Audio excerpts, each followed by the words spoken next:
1991년 3월 9일 토요일 오전, 서울 한비처대 캠퍼스는 신입생 MT를 앞두고 분주한 봄날의 활기로 가득했습니다. 국문과 3학년 장소윤 씨와 교육과 2학년 문다혜 양, 사회학과 2학년 최가을 양은 학생으로부터 강원도 정선에 위치한 수련원 사전 점검 임무를 맡게 되었습니다. 3명의 여학생은 모두 성실하고 책임감 있는 학생으로 알려져 있었으며, 특히 장소윤 씨는 학생회 기획부원으로서 여러 행사를 성공적으로 이끌어온 경험이 있었습니다. 문다혜 양은 사진동아리 회원으로 항상 카메라를 휴대하고 다니며 일상의 순간들을 기록하는 것을 좋아했고, 최가을 양은 등산동아리 소속으로 체력이 좋기로 소문나 있었습니다. 이야기 시작 전 구독과 좋아요는 영상 제작에 큰 힘이 됩니다. 출발 전날 밤, 장소윤 씨는 학교 게시판에서 우연히 눈에 띈 공고 하나를 발견했습니다. 정선선 철도 관련 소식을 다룬 지역 관광 안내 게시물에는 옛 정선역 인근에 아름다운 철교가 남아있다는 내용이 적혀 있었고, 흑백 사진 한 장이 함께 부착되어 있었습니다. 사진 속 철교는 세월의 흔적을 간직한 채 고요한 계곡 위로 뻗어 있었고, 그 풍경은 묘하게도 장소윤 씨의 마음을 사로잡았습니다. 그녀는 곧바로 문다혜 양과 최가을 양에게 연락하여 수련원 점검이 끝난 후 잠시 그곳을 들러보자는 제안을 했습니다. 세 사람은 금방 의기투합했고, 다음날 새벽 6시 30분 서울역에서 만나 정선행 기차에 올랐습니다. 기차는 오전 11시경 정선에 도착했고, 수련원까지는 버스로 40분 정도 더 이동해야 했습니다. 수련원은 정선읍에서 남쪽으로 약 8km 떨어진 산자락에 위치해 있었습니다. 오래된 목조 건물과 콘크리트 강당이 어우러진 이곳은 1970년대에 지어진 것으로 보였고, 관리 상태는 그리 좋지 않았지만 주변 자연경관만큼은 빼어났습니다.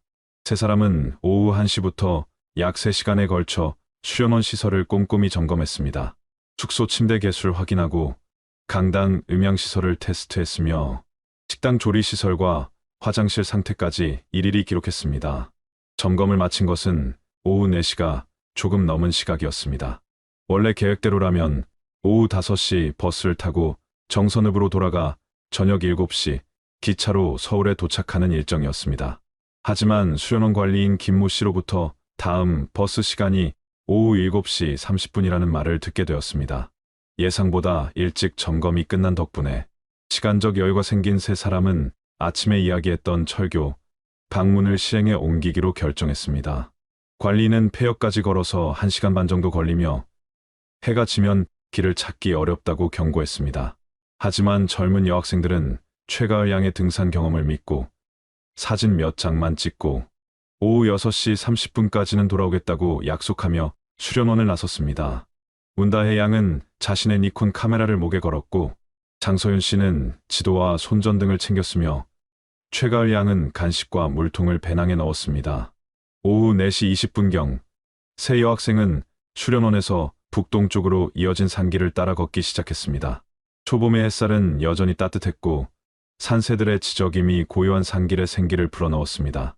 약 40분을 걸어 내려오자 작은 마을이 나타났고, 그곳에는 낡은 구멍가게 하나가 있었습니다. 오후 5시 10분경 가게 주인 박모 씨는 여학생 셋이 들어와 라면 3개와 초코파이, 생수를 구입했다고 훗날 증언했습니다. 특히 그는 학생들이 카운터에 지도를 펴놓고 무언가를 열심히 표시하던 모습을 기억했습니다. 장소윤 씨가 가게 주인에게 폐역으로 가는 길을 물었고, 주인은 마을 끝 삼거리에서 왼쪽 길로 계속 가면 된다고 알려주었습니다. 다만 해질 무렵이니 서둘러야 할 것이라는 말도 덧붙였습니다. 세 사람은 고맙다는 인사를 하고 가게를 나섰고, 그것이 그들을 본 마지막 공식 목격담이 되었습니다.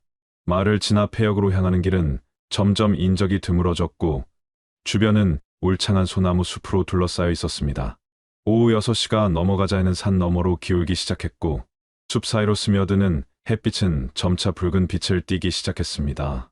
세 사람은 예상보다 길이 험하다는 것을 깨달았지만 이미 반 이상 왔다는 생각에 발걸음을 멈추지 않았습니다.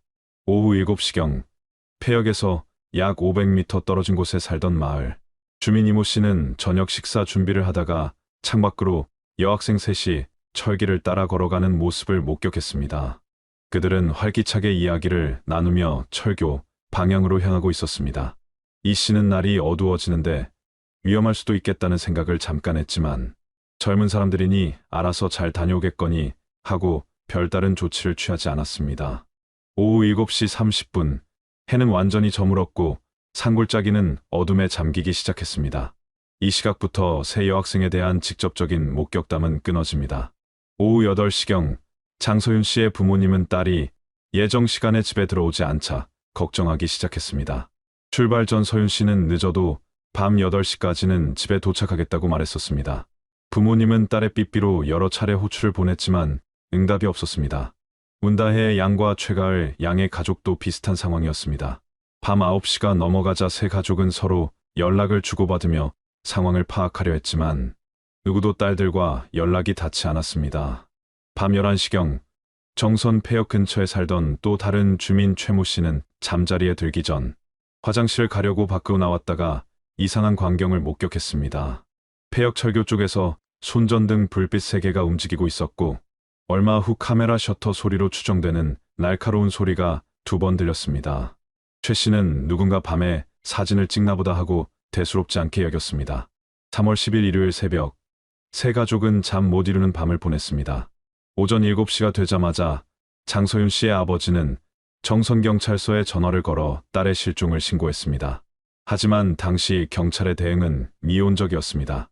담당 경찰관은 성인 3명이 불과 반나절 연락이 안 된다고 해서 실종으로 보기 어렵다며 72시간이 지나야 공식 수사를 시작할 수 있다고 설명했습니다.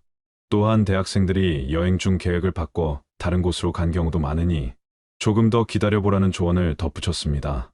답답한 가족들은 직접 정선으로 향했습니다. 오전 10시경 세 가족의 부모들은 정선읍에 도착하여 딸들이 묵었던 수련원을 찾아갔습니다. 관리인 김 씨는 전날 오후 4시 이후로 학생들을 보지 못했으며 그들이 폐역 쪽으로 걸어갔다는 말만 전해주었습니다. 가족들은 즉시 폐역으로 향했고 오후 1시경 그곳에 도착했습니다. 녹슨 철교와 폐역은 역사, 무너진 플랫폼만이 그들을 맞이했습니다. 주변을 샅샅이 뒤졌지만 딸들의 흔적은 어디에도 없었습니다. 다만 철교 난간 근처에서 초코파이 포장지 하나가 발견되었을 뿐입니다. 가족들은 인근 마을을 돌며 목격자를 찾았고 구멍가게 주인과 저녁 무렵 학생들을 본 이 씨의 증언을 확보했습니다. 하지만 그 이후의 행적은 오리무중이었습니다. 다음 날인 3월 11일 월요일, 72시간이 지나지 않았음에도 가족들의 간곡한 요청으로 경찰은 제한적인 수색을 시작했습니다. 하지만 초기 대응의 지연으로 인해 이미 골든타임은 상당 부분 흘러가 버린 상태였습니다. 수사가 본격화된 3월 12일, 경찰은 수련원과 폐역 일대를 집중 수색했습니다. 경찰견을 동원한 수색에서 철교 아래 계곡에서 여학생들의 것으로 보이는 발자국 흔적이 발견되었지만 그것이 어디로 이어지는지 명확하게 추적되지 않았습니다. 한편 언론은 이 사건을 대서특필하기 시작했지만 보도의 방향은 사건의 진실을 밝히기보다는 자극적인 추측에 가까웠습니다. 일부 신문은 여대생 셋이 학업 스트레스나 취업 고민으로 집단 가출했을 가능성을 제기했고 심지어 남자친구와의 동반 도피설까지 나돌았습니다. 이러한 보도는 사건 수사에 도움이 되지 않았을 뿐만 아니라 가족들에게 2차 피해를 안겨주었습니다. 가족들은 경찰 수사가 지지부진하자 자구책을 마련하기 시작했습니다. 세 가족은 사비를 털어 2만 장의 전단을 제작했고 정선읍은 물론 영월, 태백, 삼척까지 직접 찾아다니며 전단을 배포했습니다. 전단에는 세 여학생의 사진과 인적사항, 실종 당시 착용했던 옷차림이 상세히 기록되어 있었습니다. 3월 중순, 수사팀은 수련원 관리인 김 씨를 재차 조사하던 중 중요한 정보를 입수했습니다. 김 씨는 실종 당일인 3월 9일 오전 11시경 누군가로부터 수련원 주변의 철도 관련 시설에 대해 문의하는 전화를 받았다고 진술했습니다.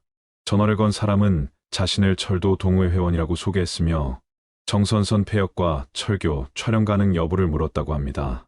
김 씨는 그저 공개된 장소니까 누구나 갈 수 있다고 대답했을 뿐 상대방의 신원을 확인하지 않았습니다. 경찰은 수련원 전화 통화 기록을 추적했고 그 결과 서울 종로구의 한 전화번호가 확인되었습니다. 해당 번호는 서울 소재 철도 사진연구회 사무실 전화로 밝혀졌습니다. 경찰은 즉시 이 동호회를 조사했고 회원 명단을 확보했습니다. 명단에는 약 30명의 회원이 등재되어 있었으며 대부분은 철도 애호가나 사진작가들이었습니다. 이 중에서 경찰의 주목을 받은 인물이 한 명 있었습니다. 당시 47세였던 윤태수 씨는 1982년부터 1990년까지 정선선 철교와 선로, 유지보수 인부로 일했던 경력이 있었습니다.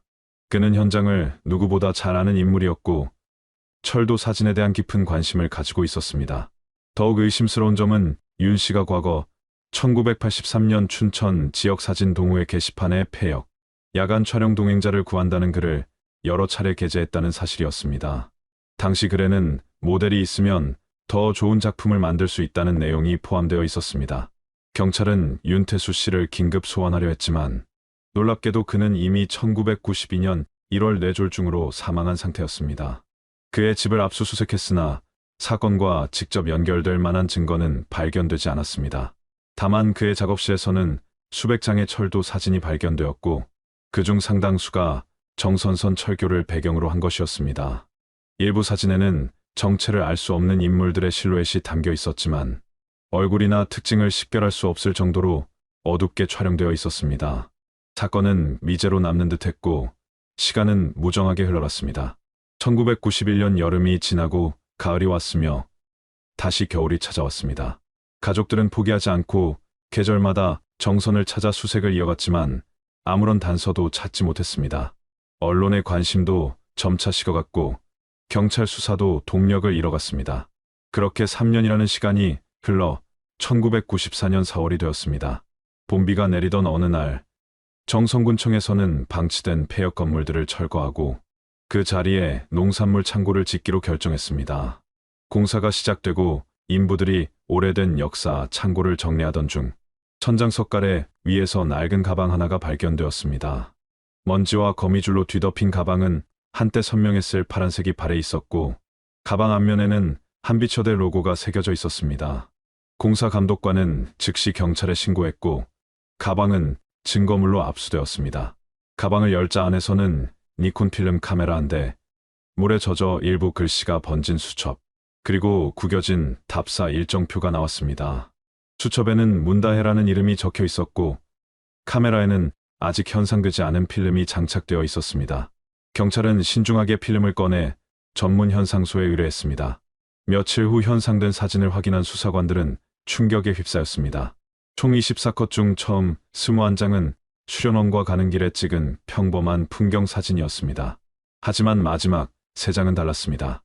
새벽 어둠 속에서 촬영된 것으로 보이는 철교 사진에는 손전등 불빛이 희미하게 보였고 철교 난간에 기댄 3개의 그림자가 포착되어 있었습니다. 마지막 사진을 정밀 분석한 결과 더욱 섬뜩한 사실이 드러났습니다. 새 여학생의 그림자 앞쪽으로 또 다른 그림자가 하나 더 있었던 것입니다. 촬영 각도와 그림자의 방향을 고려할 때 이 4번째 그림자는 새 여학생보다 앞에 서 있던 누군가의 것으로 추정되었습니다. 더욱이 그 그림자의 손에는 무언가 길쭉한 물체가 들려 있었습니다. 사진 전문가들은 그것이 삼각대일 가능성이 높다고 분석했습니다. 즉, 누군가가 새 여학생을 촬영하고 있었고 문다혜 양이 그 순간을 역으로 찍은 것이었습니다. 카메라 내부 시계를 분석한 결과 이 사진들이 촬영된 시각은 1991년 3월 9일 새벽 2시 17분으로 확인되었습니다. 이는 마을 주민 최 씨가 밤 11시경 불빛을 목격했다는 증언보다 약 3시간이 더 지난 시점이었습니다. 도대체 그 3시간 동안 무슨 일이 있었던 것일까요? 경찰은 이 새로운 증거를 바탕으로 수사를 재개했습니다. 윤태수 씨의 과거 행적을 더 깊이 파헤친 결과 그가 1983년 춘천 사진 모임에서 활동할 당시 몇 명의 협력자들과 함께 야간 철도 촬영을 다녔다는 사실이 확인되었습니다. 특히 그중 한 명은 당시 운수회사 직원으로 일하며 정선 지역을 자주 오가던 인물이었습니다. 하지만 이 인물 역시 1993년 교통사고로 사망한 상태였습니다. 수사는 또다시 막다른 골목에 다다른 듯 보였습니다. 그러던 중 1994년 여름 폐역 철교 하부 수색 작업에서 또 다른 증거가 발견되었습니다. 교각과 교각 사이 좁은 틈새에서 낡은 금속 호루라기와 함께 필름통 하나가 발견된 것입니다. 호루라기에는 정선 수련원이라는 각인이 희미하게 남아 있었고 이는 수련원 비상용품 목록과 정확히 일치했습니다. 필름통 안에는 물에 젖어 일부 손상된 필름이 들어 있었지만 전문 복원 기술을 통해 몇 장의 이미지를 복원할 수 있었습니다. 복원된 이미지는 충격적이었습니다. 어둠 속에서 세 개의 희미한 불빛이 보였고 그 중 하나의 불빛 앞에서 손이 특정한 모양을 만들고 있었습니다.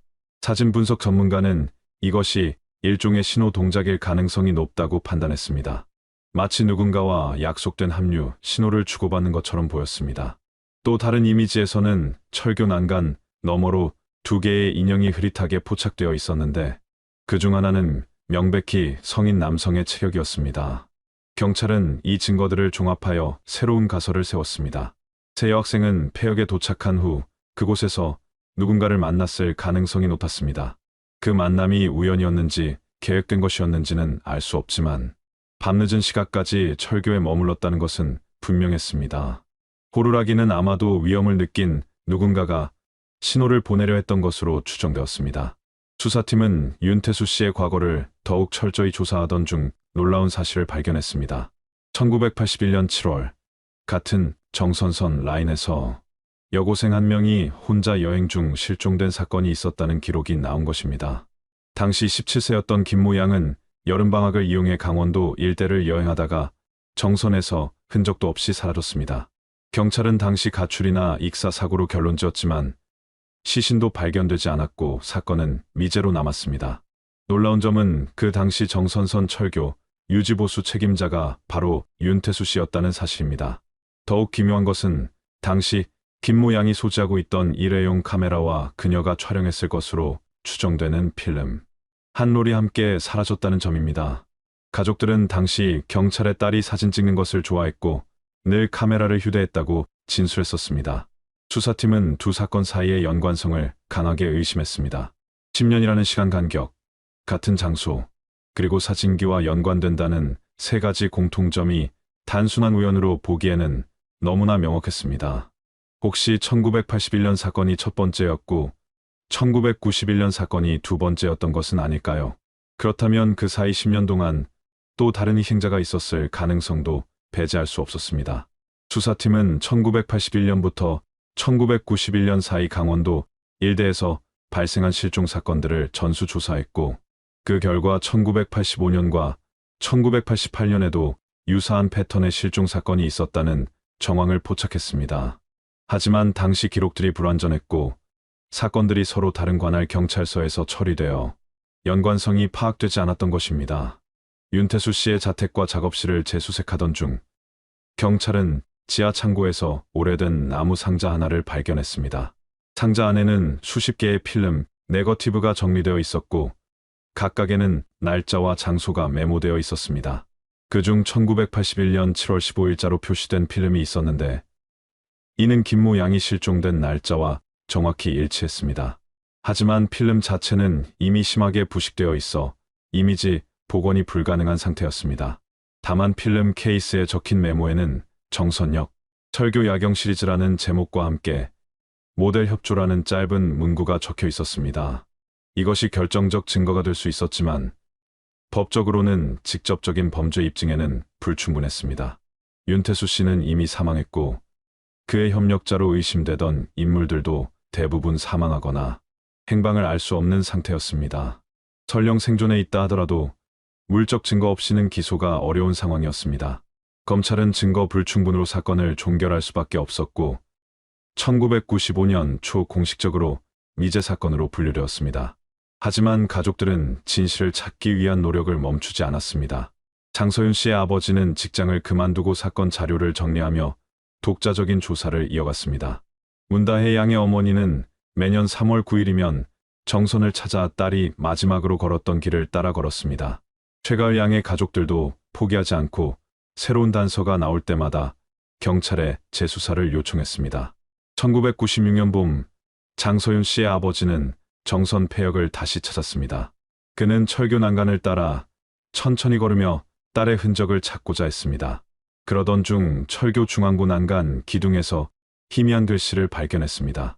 세월과 비바람에 거의 지워져 가고 있었지만 자세히 보니 세 개의 이니셜이 새겨져 있었습니다. SY, DH, G, 장서윤, 문다혜, 최가을의 영문 이름 첫 글자였습니다. 아버지는 그 자리에 주저앉아 한참을 울었습니다. 딸과 친구들이 이곳에 왔었고 이 난간에 서서 무언가를 새겼던 것입니다. 어쩌면 그것은 그들의 마지막 흔적이었을지도 모릅니다. 더욱 놀라운 발견은 그 바로 아래쪽에 있었습니다. 새 이니셜 아래로 약 30cm 떨어진 곳에 낡은 흰색 페인트로 새겨진 또 다른 알파벳이 있었습니다.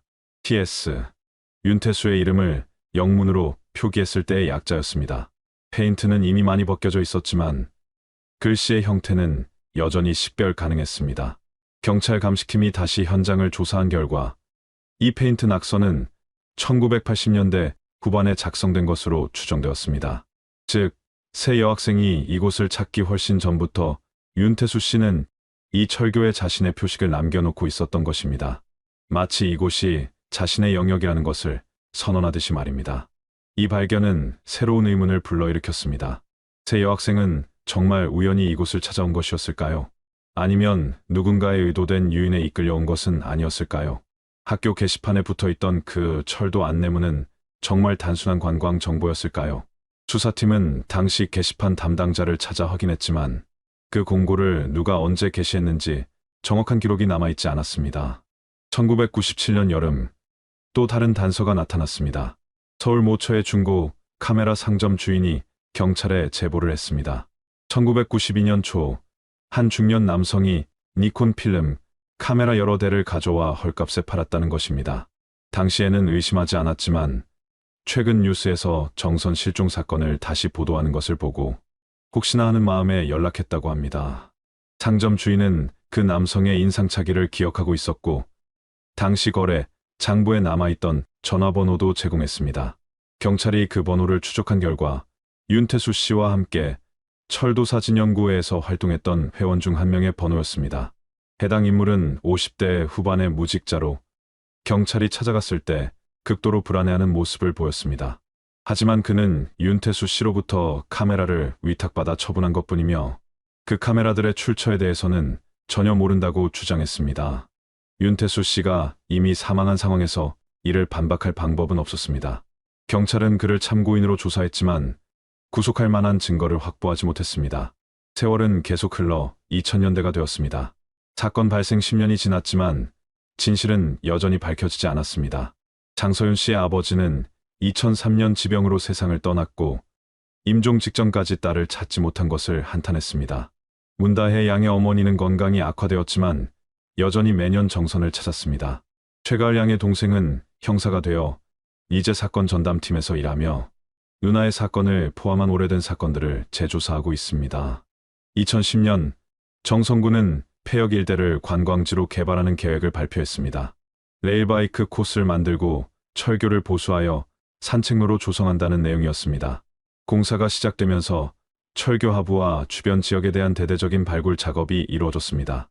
많은 사람들이 혹시 이번 기회에 무언가 발견되지 않을까 기대했지만 결과는 실망스러웠습니다. 낡은 공구들과 철도 부품들만 발견되었을 뿐 새 여학생과 관련된 어떤 흔적도 나오지 않았습니다. 그러나 2015년 예상치 못한 곳에서 단서가 나타났습니다. 서울의 한 대학 도서관 지하 자료실에서 오래된 사진 잡지들을 정리하던 중 1990년 발행된 한 아마추어 사진 동호회 회부가 발견되었습니다. 그 안에는 야간 철도 촬영 특집 기사가 실려 있었고 작품 사진 몇 장이 게재되어 있었습니다. 놀랍게도 그중 한 장은 정선선 철교를 배경으로 한 사진이었는데 촬영자는 윤태수 씨였습니다. 더욱 충격적인 것은 그 사진 속에 희미하게 보이는 인물의 실루엣이었습니다. 디지털 복원 기술로 이미지를 선명하게 만든 결과 그 인물은 젊은 여성으로 보였고 무언가에 놀란 듯한 자세로 서 있었습니다. 전문가들은 이 사진이 1980년대 후반에 촬영된 것으로 추정했습니다. 혹시 이것이 또 다른 희생자의 모습은 아니었을까요? 하지만 25년이 지난 시점에서 사진 속 인물을 특정하는 것은 불가능했습니다. 2020년 코로나19 팬데믹 상황에서도 문다혜 양의 어머니는 3월 9일 정선을 찾았습니다. 이제 70대가 된 그녀는 홀로 철교까지 걸어 올라가 난간에 기대어 섰습니다. 딸이 마지막으로 섰을 그 자리에서 그녀는 하늘을 올려다보았습니다. 29년이라는 시간이 흘렀지만 진실은 여전히 어둠 속에 묻혀 있었습니다. 그녀는 가방에서 작은 꽃다발을 꺼내 난간에 매달았습니다. 바람이 불자 꽃잎이 흩날렸고 그것들은 마치 새 여학생의 영혼처럼 하늘로 날아올랐습니다. 철교 위에는 여전히 새 이니셜이 희미하게 남아 있었고 그 아래 TS라는 글씨도 세월의 풍화를 견디며 존재하고 있었습니다. 이것은 단순한 낙서가 아니라 증거였고 경고였으며 동시에 영원히 풀리지 않을 수수께끼의 상징이었습니다. 사건을 재조사한 여러 연구자들은 다양한 가설을 제시했습니다. 일각에서는 새 여학생이 야간 사진 촬영의 모델이 되어달라는 제안을 받고 자발적으로 협조했으나 그 과정에서 예기치 못한 사고나 범죄에 연루되었을 가능성을 제기했습니다. 다른 연구자들은 윤태수 씨가 오랜 기간 계획적으로 희생자를 물색했고 학교 게시판의 공고나 동호회 활동을 통해 젊은 여성들을 유인했을 것이라고 추정했습니다. 또 다른 이론은 윤태수 씨가 단독 범행이 아니라 조직적인 네트워크의 일원이었을 가능성을 제시하기도 했습니다. 하지만 모든 것은 추측일 뿐 확실한 증거는 없었습니다. 법의학 전문가들은 만약 새 여학생이 살해되었다면 시신이 발견되지 않은 것으로 보아 은폐가 치밀하게 이루어졌거나 접근하기 어려운 곳에 유기되었을 것으로 분석했습니다. 정선 일대의 폐광과 깊은 계곡, 울창한 산림은 완벽한 은폐 장소가 될 수 있었습니다. 2023년 인공지능 기술을 활용한 미제 사건 재분석 프로젝트에서 이 사건이 다시 다뤄졌습니다. 수천 페이지의 수사 기록과 사진 자료들이 디지털화되어 패턴 분석이 이루어졌습니다. 인공지능은 1981년부터 1991년까지 강원도 일대에서 발생한 실종 사건 중 7건이 유사한 패턴을 보인다고 분석했습니다. 모두 젊은 여성이었고 철도 관련 장소 근처에서 실종되었으며 사진기나 카메라와 연관이 있었습니다. 하지만 이것만으로는 법적 조치를 취할 수 없었고 여전히 가설의 영역에 머물렀습니다. 경찰은 2024년 이 사건을 장기 미제 사건으로 재분류하고 새로운 증거가 나타날 경우 언제든 수사를 재개할 수 있도록 파일을 보존하고 있습니다. 지금도 정선철교에는 해마다 3월이면 몇 명의 사람들이 찾아옵니다. 문다혜 양의 가족, 최가을 양의 동생, 그리고 사건을 기억하는 사람들입니다. 그들은 조용히 난간에 꽃을 놓고 새 여학생의 명복을 빕니다. 철교는 이제 관광 명소가 되어 많은 사람들이 찾지만 그중 몇이나 이곳에 얽힌 비극을 알고 있을까요? 난간의 이니셜은 이제 거의 보이지 않을 정도로 희미해졌고 TS라는 글씨도 언젠가는 완전히 사라질 것입니다. 하지만 진실은 사라지지 않습니다. 어딘가에 묻혀 있거나 누군가의 기억 속에 남아 있거나 아직 발견되지 않은 증거 속에 존재하고 있습니다. 1991년 3월 9일 3명의 젊은 여학생이 평범한 답사 여행을 떠났습니다. 그들은 웃고 떠들며 봄날의 풍경을 즐겼습니다. 하지만 그날 밤 폐역의 철교 위에서 무슨 일이 일어났는지 아는 사람은 이제 아무도 없습니다. 혹시 그들은 누군가의 사진 모델이 되었던 것일까요? 아니면 처음부터 연출된 장면 속 배우였던 것일까요? 카메라 렌즈 너머에서 그들을 바라보던 시선은 과연 무엇을 담으려 했던 것일까요? 이 질문들은 여전히 답을 기다리고 있습니다. 그리고 정선의 철교는 오늘도 침묵 속에서 바람만을 맞이하고 있습니다. 끝까지 시청해주셔서 감사합니다. 구독과 좋아요는 영상 제작에 큰 힘이 됩니다. 1995년 5월 27일 전라북도 완주군의 한 시골 마을에서 17세 여고생이 흔적도 없이 사라지는 사건이 발생했습니다. 그날은 토요일 저녁이었고 마을 외곽에 위치한 작은 교회에서는 정기 기도 모임이 열리고 있었습니다. 이은정이라는 이름의 여학생은 학교 선배의 권유로 그 교회의 기도 모임에 처음 참석하게 되었으며 오후 7시경 흰색 블라우스와 검은색 치마를 입은 채 교회 건물 안으로 들어갔습니다. 이야기 시작 전 구독과 좋아요는 영상 제작에 큰 힘이 됩니다. 당시 교회 내부에는 약 15명 정도의 신도들이 모여 있었고 대부분이 20대에서 40대 사이의 여성들이었으며 남성 신도는 장로 1명과 교역자로 보이는 중년 남성 2명뿐이었습니다. 기도 모임은 예배당 본당에서 진행되었고 참석자들은 무릎을 꿇고 앞을 향해 고개를 숙인 채 기도문을 낭독하는 형식으로 진행되었습니다. 그런데 기도가 시작되고 약 30분이 지났을 무렵 예배당 내부의 불이 모두 꺼졌고 신도들은 어둠 속에서 계속해서 기도를 이어갔습니다. 이때부터 외부인의 출입은 완전히 통제되었으며 예배당 정문은 안쪽에서 잠겨졌고 창문들은 원래부터 설치되어 있던 쇠창살로 인해 외부에서 내부를 들여다보는 것조차 불가능한 상태였습니다. 기도 모임이 끝난 것은 밤 10시가 넘어서였고 신도들이 하나둘씩 예배당을 빠져나갔을 때 이은정 양의 모습은 어디에서도 찾아볼 수 없었습니다. 처음에는 화장실에 갔거나 먼저 집으로 돌아간 것으로 생각했지만 그녀와 함께 왔던 선배가 주변을 둘러봐도 그녀의 흔적은 전혀 발견되지 않았습니다. 선배는 곧바로 교회 관계자들에게 이은정 양의 행방을 물었지만 모든 신도들과 교역자들은 기도에 집중하느라 그녀가 언제 어디로 갔는지 전혀 알지 못한다고 답했습니다. 불안해진 선배는 예배당 구석구석을 살펴보기 시작했고 강단 아래 좁은 공간에서 이상한 것을 발견했습니다.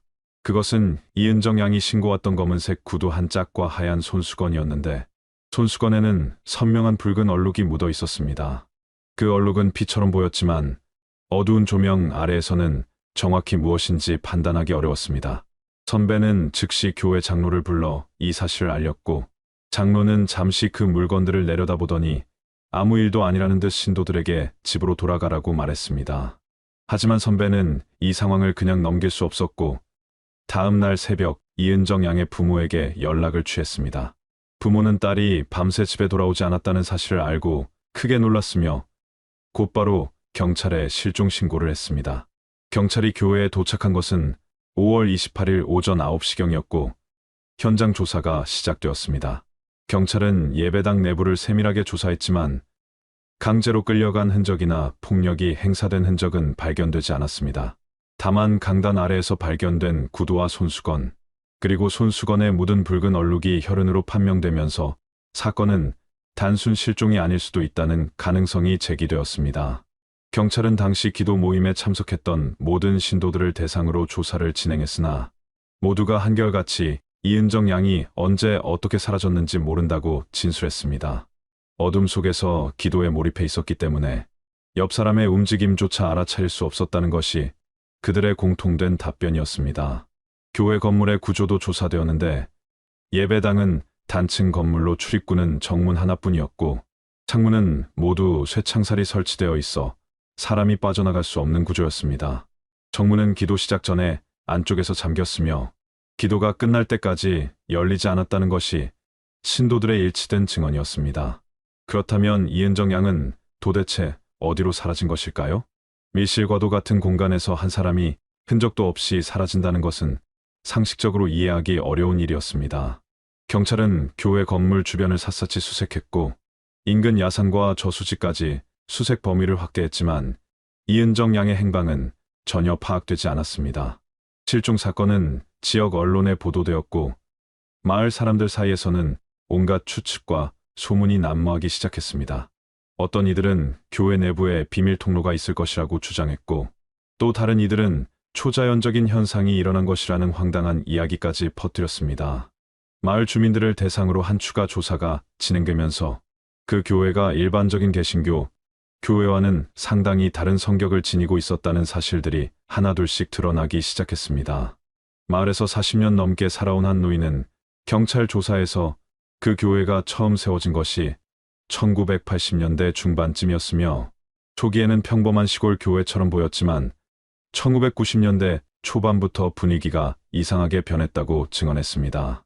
일요일 예배 외에도 매주 수요일과 토요일 저녁에 특별 기도회가 열렸는데 이 기도회에는 외부인의 참석이 철저히 제한되었고 참석자들도 대부분 입을 다물고 있어서 내부에서 무슨 일이 벌어지는지 아무도 알 수 없었다고 합니다.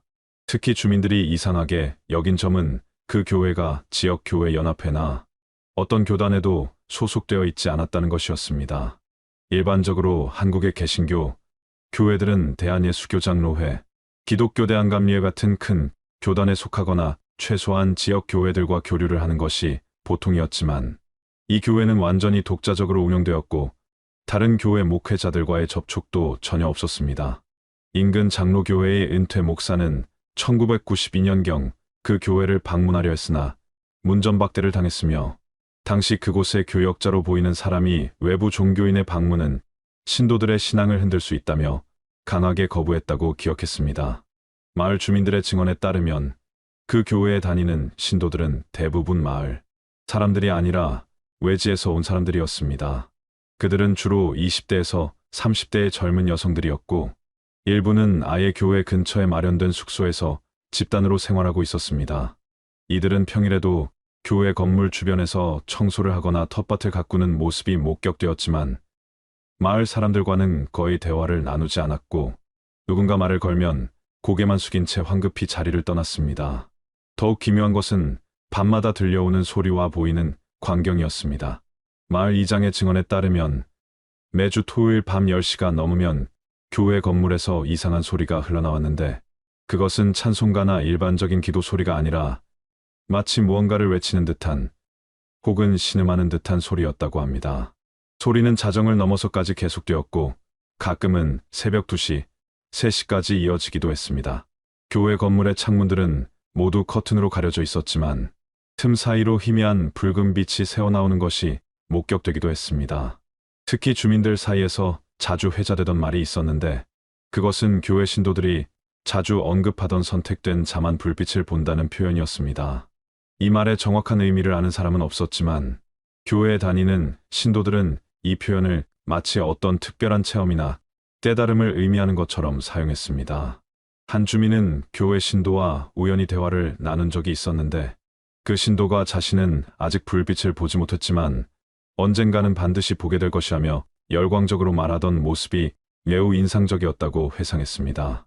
경찰이 교회 건물을 정밀 조사하는 과정에서 이상한 구조적 특징이 발견되었습니다.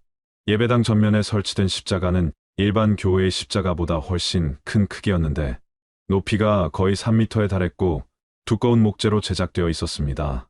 그런데 이 십자가 바로 뒤쪽 벽면을 자세히 살펴본 결과 벽지로 가려진 작은 문의 흔적이 발견되었습니다. 문의 크기는 가로 60cm, 세로 1m 정도로 성인이 몸을 굽히면 간신히 통과할 수 있는 정도였습니다. 경찰은 즉시 이 문을 열어보려 했으나 문은 안쪽에서 단단히 잠겨 있었고 어떤 방법으로도 열리지 않았습니다.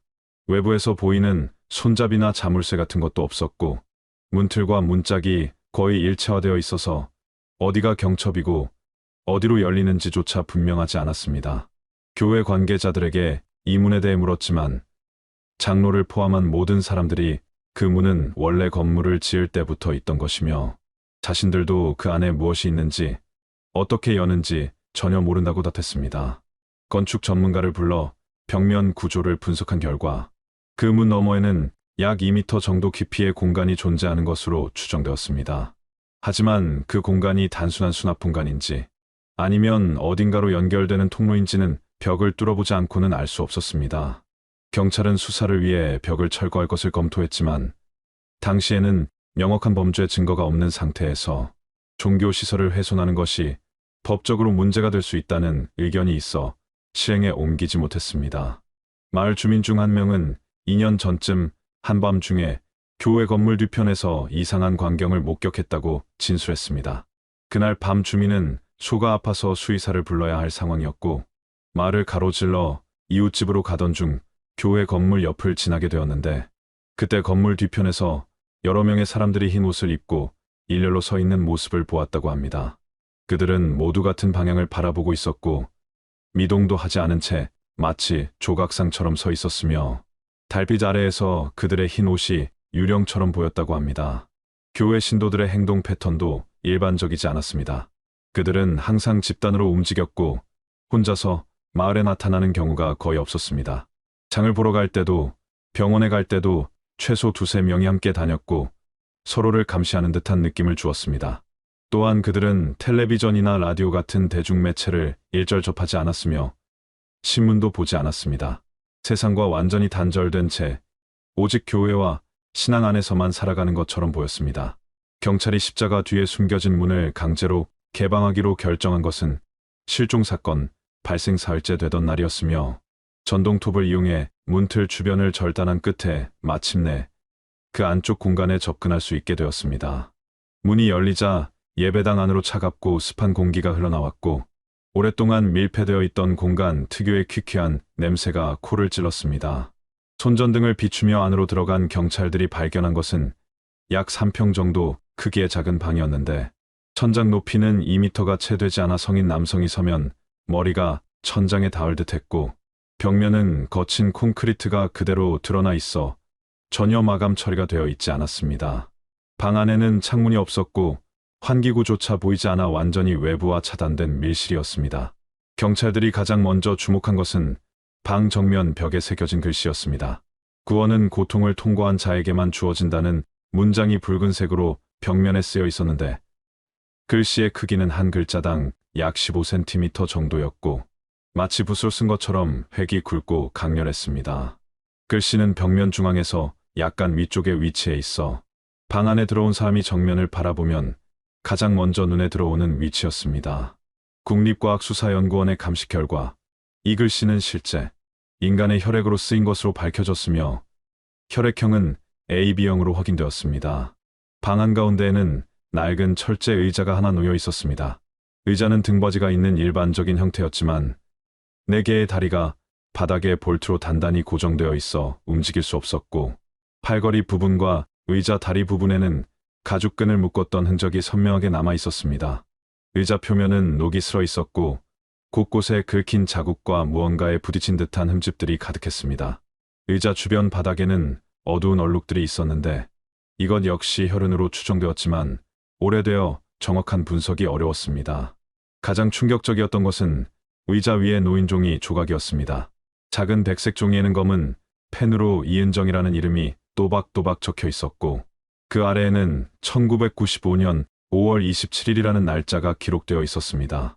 이것은 명백히 이은정 양이 실종된 바로 그날을 가리키는 것이었습니다. 종이는 접히거나 구겨진 흔적 없이 깨끗했고 마치 누군가 의도적으로 그곳에 배치한 것처럼 의자 정중앙에 정확히 놓여 있었습니다. 방의 내 벽면을 자세히 조사하자 더욱 섬뜩한 발견이 이어졌습니다. 벽면 곳곳에는 손톱으로 긁은 듯한 수많은 자국들이 있었고 일부 구역에는 손바닥 크기의 혈흔이 묻어 있었습니다. 특히 출문 반대편 벽면에는 누군가 손가락으로 그린 듯한 형체를 알 수 없는 그림들이 여러 개 있었는데 그것들은 마치 사람의 형상을 단순화시킨 것 같기도 했고 어떤 상징이나 기호를 나타내는 것 같기도 했습니다. 그림들은 서로 연결되어 있지 않고 벽면 여기저기에 흩어져 있었으며 크기도 제각각이었습니다. 방 한쪽 구석에는 낡은 양동이 하나와 물병 몇 개가 놓여 있었습니다. 양동이 안에는 아무것도 없었지만 악취가 났고 물병들은 모두 비어 있었습니다. 이것들의 존재는 누군가 이 방 안에서 상당 시간 동안 머물렀을 가능성을 시사했습니다. 방 안에는 다른 가구나 물건은 전혀 없었고 담요나 이불 같은 침구류도 발견되지 않았습니다. 마치 이 공간이 누군가를 가두고 고립시키기 위한 목적으로만 사용되었다는 것을 보여주는 듯했습니다. 천장을 살펴보니 작은 환기구 하나가 있었지만 그것은 완전히 막혀 있었고 외부로 연결되는 것이 아니라 예배당의 천장 공간으로 이어지는 것으로 확인되었습니다. 즉, 이 방은 완전히 밀폐된 공간이었고 문을 닫으면 외부의 소리도 거의 들리지 않을 것으로 추정되었습니다. 방음 처리가 따로 되어 있지는 않았지만 두꺼운 콘크리트, 벽과 예배당 벽면 사이의 이중 구조 덕분에 안에서 무슨 일이 벌어지더라도 밖에서는 알아차리기 어려웠을 것입니다. 국립과학수사연구원에서 파견된 감식관은 방 안의 모든 혈흔과 생물학적 흔적들을 채취했습니다.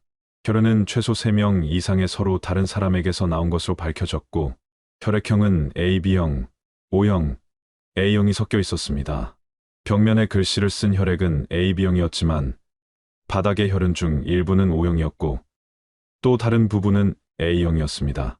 DNA 분석을 의뢰했지만 1995년 당시 한국의 DNA 데이터베이스는 매우 제한적이었고 비교할 수 있는 샘플도 충분하지 않아 누구의 혈액인지 특정하는 것은 불가능했습니다. 방 바닥 구석에서는 작은 금속 조각들이 발견되었습니다. 그것들은 십자가 모양의 펜던트 부품처럼 보였고 일부는 부러지거나 휘어져 있었습니다.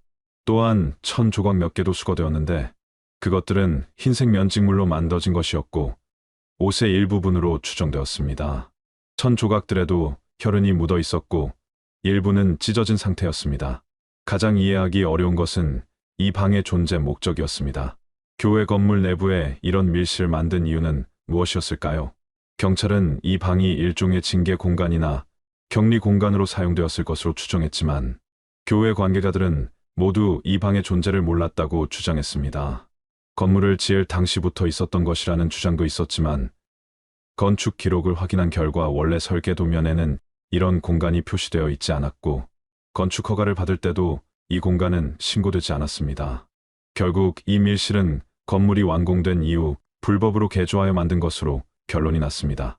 누군가 의도적으로 예배당 뒤편에 이 공간을 만들었고 십자가로 입구를 가렸으며 외부에서는 전혀 알 수 없도록 은폐했던 것입니다.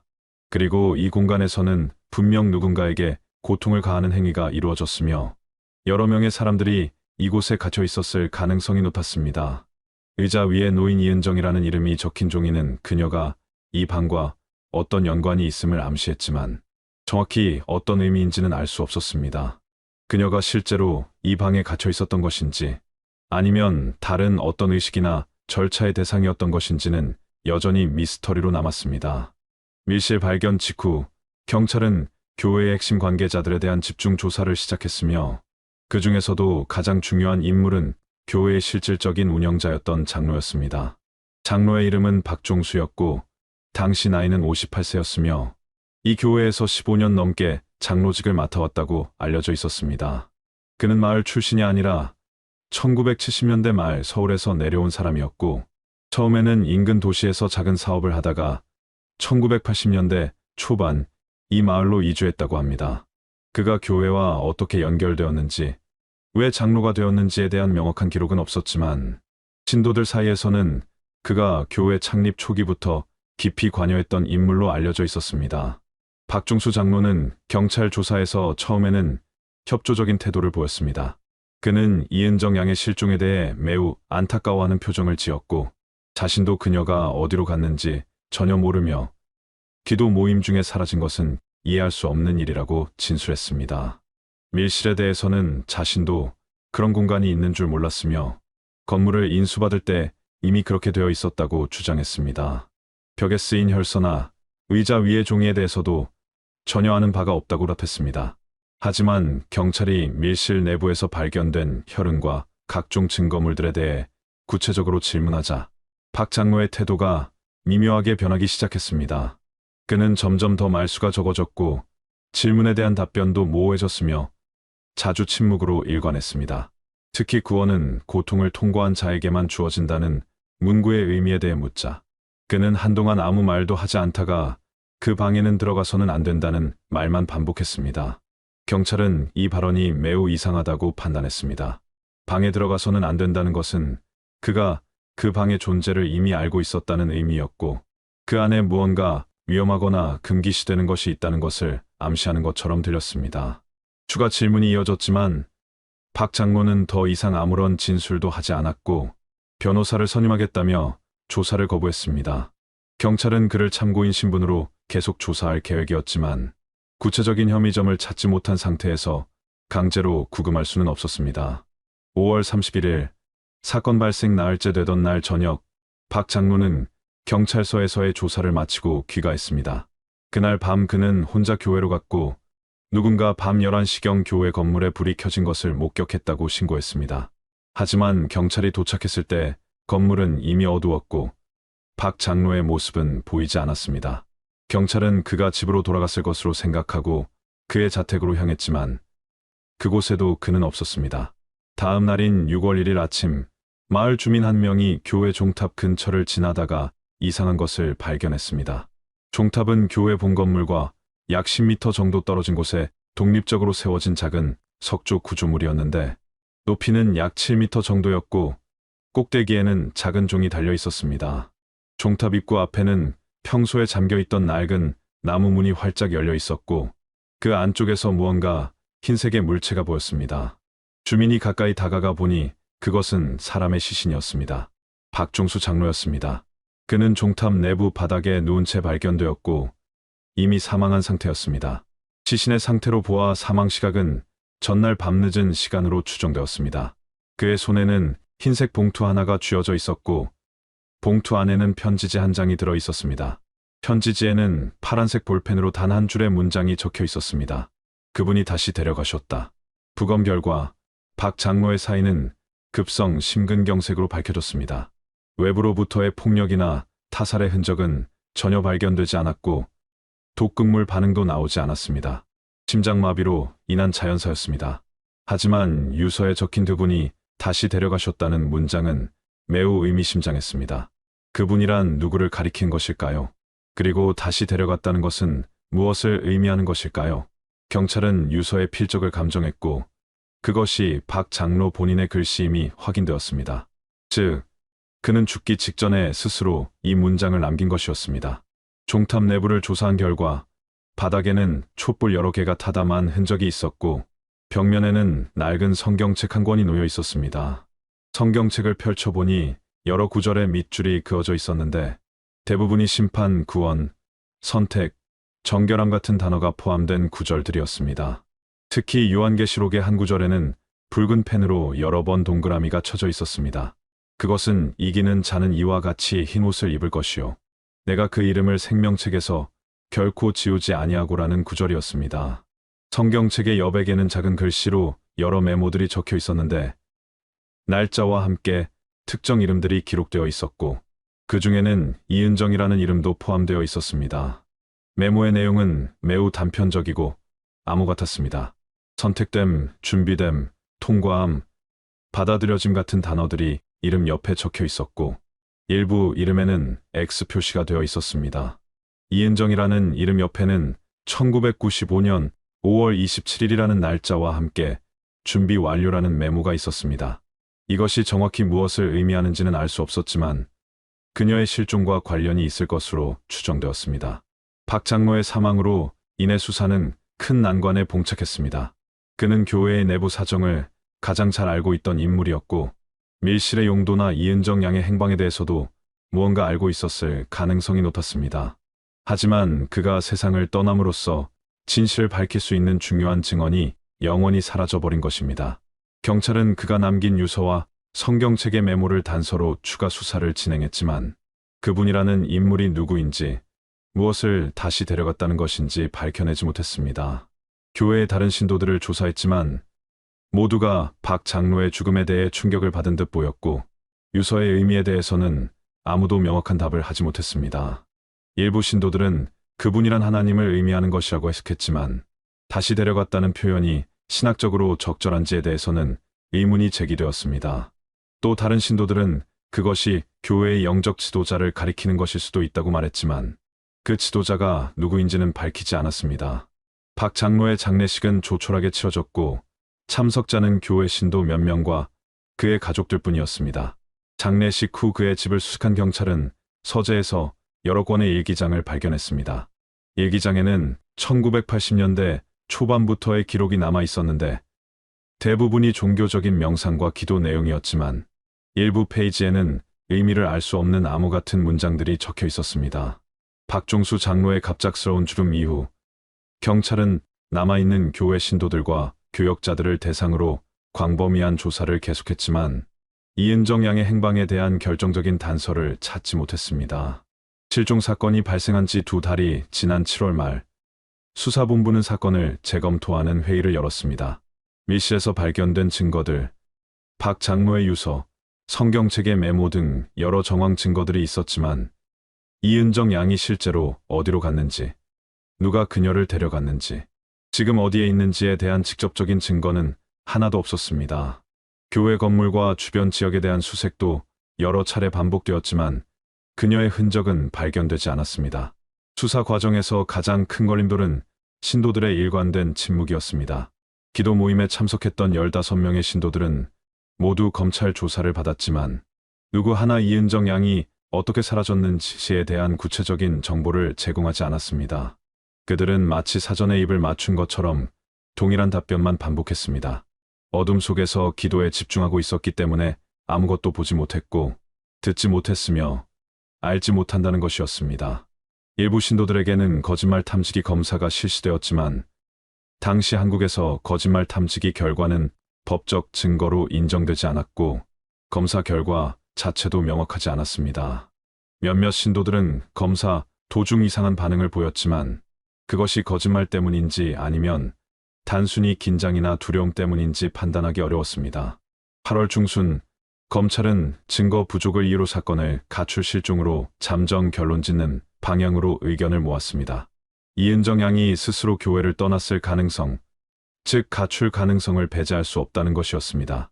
물론 밀실 구조의 예배당에서 어떻게 혼자 빠져나갈 수 있었는지에 대한 의문은 여전히 남아 있었지만 범죄의 명확한 증거가 없는 상황에서 더 이상 수사를 진행하기 어렵다는 판단이었습니다.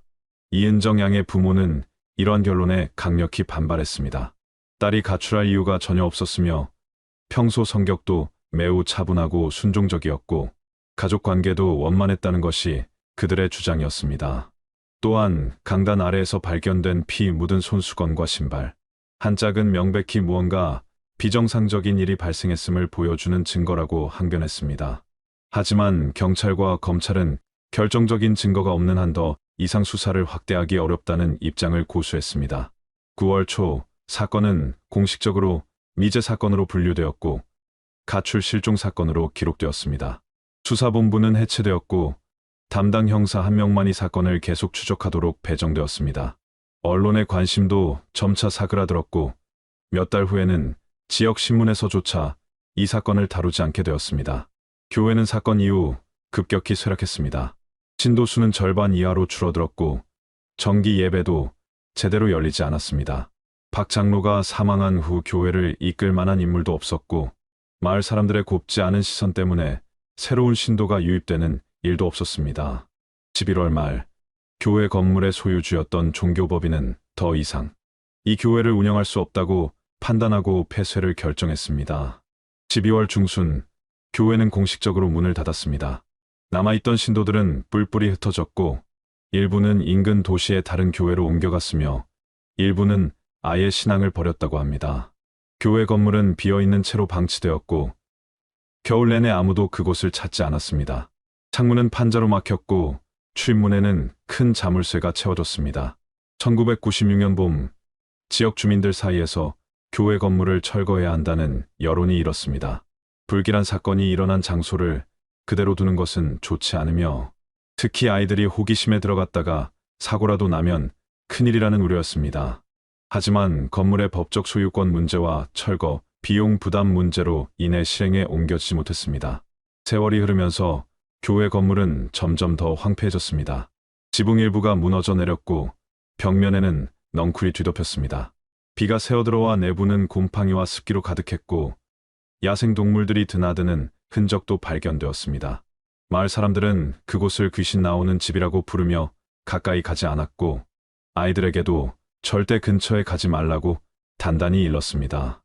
2000년대 초반 지방자치단체는 지역개발 계획의 일환으로 그 일대를 공원으로 조성하기로 결정했습니다. 낡은 교회 건물은 철거되었고 그 자리에는 잔디밭과 산책로가 만들어졌습니다. 공원 조성 공사 중에 땅속에서 몇 가지 물건들이 발견되었는데 낡은 십자가 조각, 성경책 파편, 그리고 정체를 알 수 없는 금속 물체 등이었습니다. 이것들은 모두 폐기 처분되었고 특별한 조사는 이루어지지 않았습니다. 공원이 완성된 것은 2003년 여름이었습니다. 이제 그곳은 평범한 동네 공원이 되었고 주민들은 산책을 하거나 운동을 하기 위해 그곳을 찾았습니다. 어린이 놀이터도 설치되었고 벤치와 가로등도 곳곳에 배치되었습니다. 과거 그곳에서 무슨 일이 있었는지 아는 사람은 점점 줄어들었고 새로 이사 온 주민들은 그런 역사가 있었다는 사실조차 모르는 경우가 대부분이었습니다. 이은정 양의 부모는 딸을 찾기 위해 오랫동안 노력했습니다. 실종자 찾기 단체에 의뢰하고 전국 각지의 미제 사건들을 뒤지고 비슷한 실종 사건이 발생할 때마다 혹시나 하는 마음으로 확인했습니다. 하지만 그녀에 대한 어떤 정보도 나타나지 않았습니다. 세월이 흐르면서 부모도 나이가 들었고 점차 희망을 잃어갔습니다. 2004년 봄 이은정 양의 아버지가 지병으로 세상을 떠났습니다. 그는 죽는 순간까지 딸을 만나지 못했고 그것이 평생의 한으로 남았습니다. 어머니는 혼자 남아 여전히 딸을 기다렸지만 건강이 악화되면서 더 이상 적극적으로 딸을 찾아다니기 어려워졌습니다. 그녀는 가끔 공원이 된 옛 교회 터를 찾아가 그곳에 앉아 있곤 했습니다. 혹시 딸이 돌아온다면 이곳으로 올 것이라는 희미한 희망을 품고서였습니다. 사건은 이렇게 사람들의 기억에서 서서히 잊혀져 왔습니다. 1995년 5월 27일 밤에 무슨 일이 일어났는지, 이은정 양은 어디로 갔는지, 밀실의 진짜 목적은 무엇이었는지, 박 장로가 남긴 유서의 의미는 무엇인지, 이 모든 것들은 영원히 풀리지 않는 수수께끼로 남는 듯 보였습니다. 세상은 계속 돌아갔고 새로운 사건들이 발생했으며 오래된 미제 사건은 점점 더 깊은 과거 속으로 묻혀갔습니다. 2005년 7월 전라북도 산악지대의 깊숙한 곳에서 예상치 못한 발견이 이루어졌습니다. 등산객 몇 명이 정규 등산로를 벗어나 탐험하던 중 울창한 숲속 계곡 너머에 거대한 건물군이 있다는 것을 우연히 발견했습니다.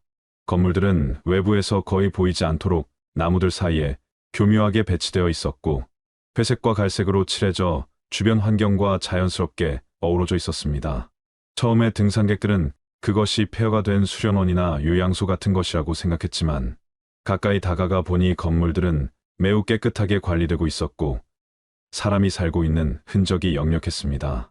건물들은 총 5동으로 구성되어 있었고 중앙의 가장 큰 건물은 3층 규모였으며 나머지는 2층 건물들이었습니다.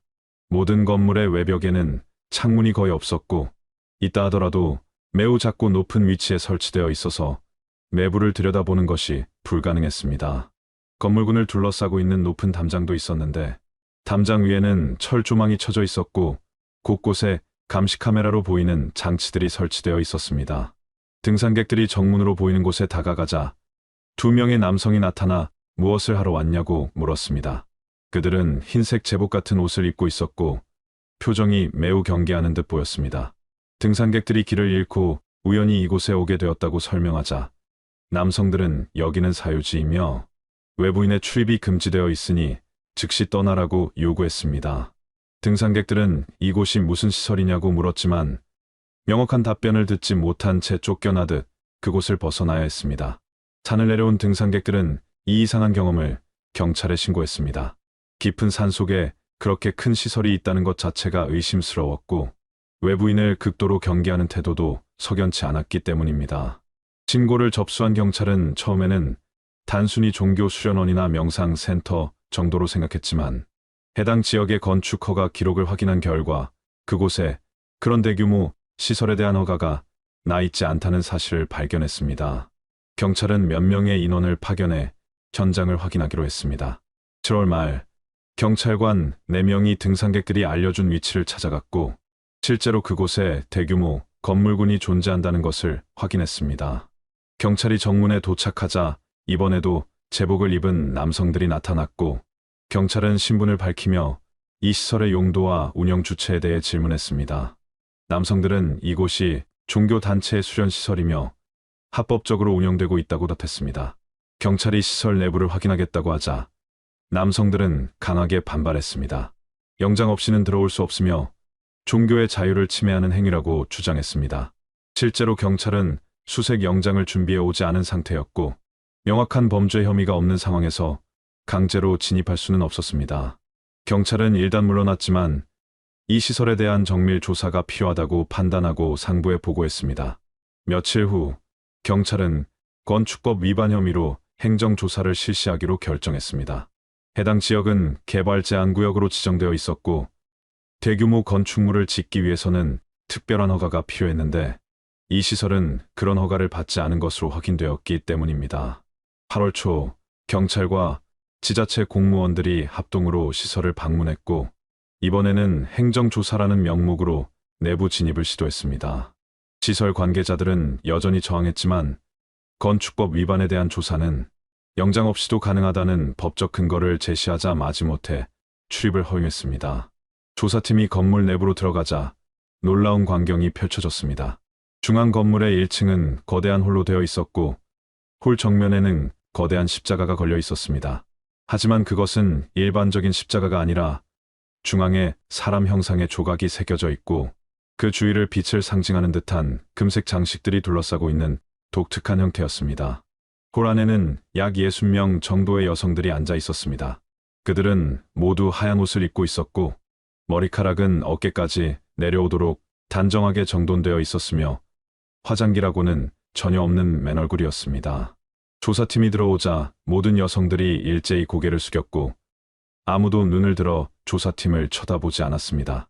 그 광경은 마치 훈련된 군인들의 움직임처럼 일사불란했고 어딘가 섬뜩한 느낌을 주었습니다. 조사팀은 시설 관리자를 요구했고 잠시 후 50대 중반으로 보이는 남성이 나타났습니다. 그는 자신을 이 공동체의 영적 지도자라고 소개했지만 구체적인 이름이나 신분은 밝히지 않았습니다. 조사팀이 이 시설의 정확한 명칭과 법적 등록 여부를 묻자 그는 이곳은 교회궁이라고 불리는 곳이며 순수한 영혼들이 모여 하늘의 빛을 받기 위해 수행하는 곳이라고 설명했습니다. 교회궁이라는 명칭 자체가 매우 이례적이었습니다. 일반적으로 교회나 성당 같은 종교 시설은 특정한 명명 규칙을 따르지만 궁이라는 단어를 사용하는 것은 극히 드문 일이었습니다. 조사팀은 이곳에 거주하는 사람들의 명단과 법적 거주 신고 여부를 확인하고자 했지만 관리자는 개인정보 보호를 이유로 제공을 거부했습니다. 2층과 3층을 둘러본 결과 그곳은 기숙사처럼 구성되어 있었습니다. 좁은 방들이 복도 양쪽으로 길게 늘어서 있었고 각 방에는 2단 침대가 설치되어 있었으며 다른 가구는 거의 없었습니다. 방들은 매우 깨끗했지만 삭막했고 개인적인 물건이라고는 거의 보이지 않았습니다. 벽에는 어떤 장식도 없었고 사진이나 포스터도 붙어 있지 않았습니다. 특히 조사팀의 관심을 끈 것은 여성들의 표정과 태도였습니다. 그들은 질문을 받아도 거의 대답하지 않았고 대답을 하더라도 매우 짧고 기계적인 답변만 했습니다. 눈빛에는 생기가 없었고 마치 어떤 최면이나 세뇌 상태에 있는 것처럼 보였습니다. 몇몇 여성에게 이곳에 어떻게 오게 되었는지 언제든 나갈 수 있는지 물었지만 그들은 자신들이 스스로 선택해서 왔으며 이곳이야말로 진정한 구원이 있는 곳이라는 답변만 반복했습니다. 조사팀은 이 시설이 단순한 종교 수련원이 아니라 사이비 종교 집단의 근거지일 가능성이 높다고 판단했습니다. 하지만 당장 불법적인 행위를 목격한 것은 아니었고 거주자들도 강제로 억류되어 있다는 명확한 증거를 찾지 못했습니다. 건축법 위반에 대해서는 시정명령을 내렸지만 그것만으로는 이 집단의 실체를 밝히기에 충분하지 않았습니다. 교회궁에 대한 첫 조사가 이루어진 지 불과 며칠 후인 8월 6일 새벽 인근 마을의 한 민가의 젊은 여성 한 명이 나타났습니다. 그녀는 온몸이 땀에 젖어 있었고 맨발이었으며 입고 있던 흰색 옷은 여러 곳이 찢어져 있었습니다. 새벽 5시경 대문을 두드리는 소리에 잠에서 깬 집주인이 문을 열자 여성은 그 자리에 주저앉으며 경찰에 신고해달라고 애원했습니다. 집주인은 즉시 112에 신고했고 20분 후 경찰이 도착했을 때 여성은 집 마루에 앉아 몸을 부들부들 떨고 있었습니다. 경찰은 여성을 안전한 장소로 이동시킨 후 진술을 청취하기 시작했습니다. 여성의 이름은 김민이었고 나이는 28살이었으며 서울 출신이었습니다. 그녀는 3년 전인 2002년 여름에 교회궁에 들어갔다고 했습니다. 처음에는 단순히 깊은 신앙생활을 하고 싶어서 자원해서 산 것이었지만 시간이 지나면서 그곳이 정상적인 종교 공동체가 아니라는 것을 깨달았다고 진술했습니다. 김민희의 증언에 따르면 교회궁에는 엄격한 위계 질서가 존재했습니다.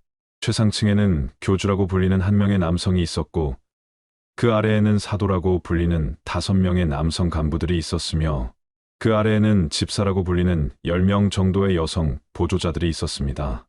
나머지 모든 여성들은 순례자로 불렸고 그들은 아무런 의사결정권이 없었으며 절대적인 복종만이 요구되었습니다. 일과는 매우 엄격하게 통제되었습니다. 새벽 4시에 기상해서 첫 번째 기도 시간을 가졌고 5시부터 7시까지는 청소와 식사 준비 같은 노동을 했습니다.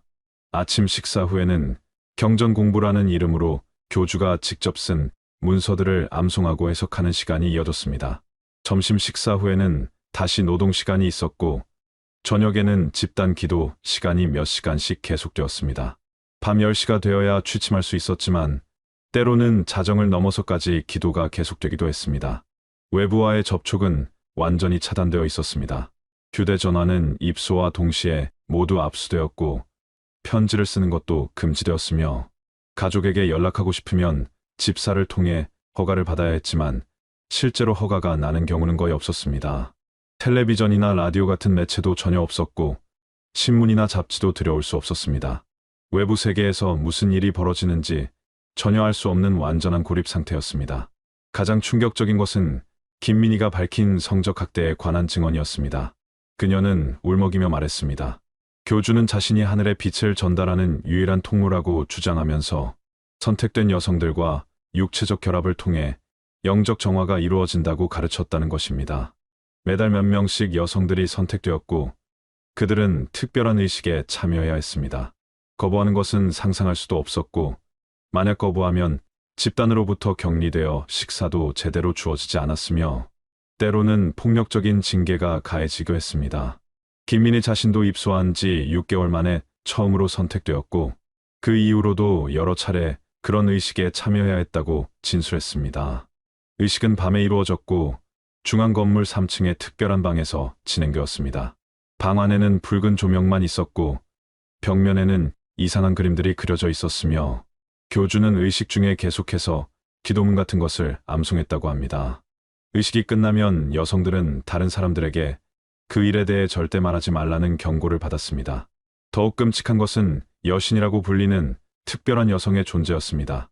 김민희의 증언에 따르면 교회궁에는 다른 여성들과 완전히 분리되어 생활하는 한 명의 여성이 있었습니다. 그녀는 일반 순례자들이 거주하는 공간이 아니라 중앙 건물 3층의 특별한 구역에 혼자 머물렀고 식사도 혼자 했으며 다른 사람들과 대화하는 것도 금지되어 있었습니다. 그녀를 직접 본 사람은 거의 없었지만 가끔 복도에서 마주치는 일이 있었는데 그녀는 항상 고개를 숙이고 있었고 누구와도 눈을 마주치지 않았습니다. 교주는 이 여신이 가장 순수한 영혼을 가진 존재이며 오랜 고통과 정화의 과정을 거쳐 빛을 받아들인 완전한 존재라고 가르쳤습니다. 그녀는 교회궁의 영적 중심이며 그녀가 있기 때문에 이곳에 하늘의 축복이 내려온다는 것이었습니다. 일반 순례자들은 그녀를 숭배하도록 교육받았고 매일 저녁 기도 시간에는 여신을 위한 기도를 따로 올려야 했습니다.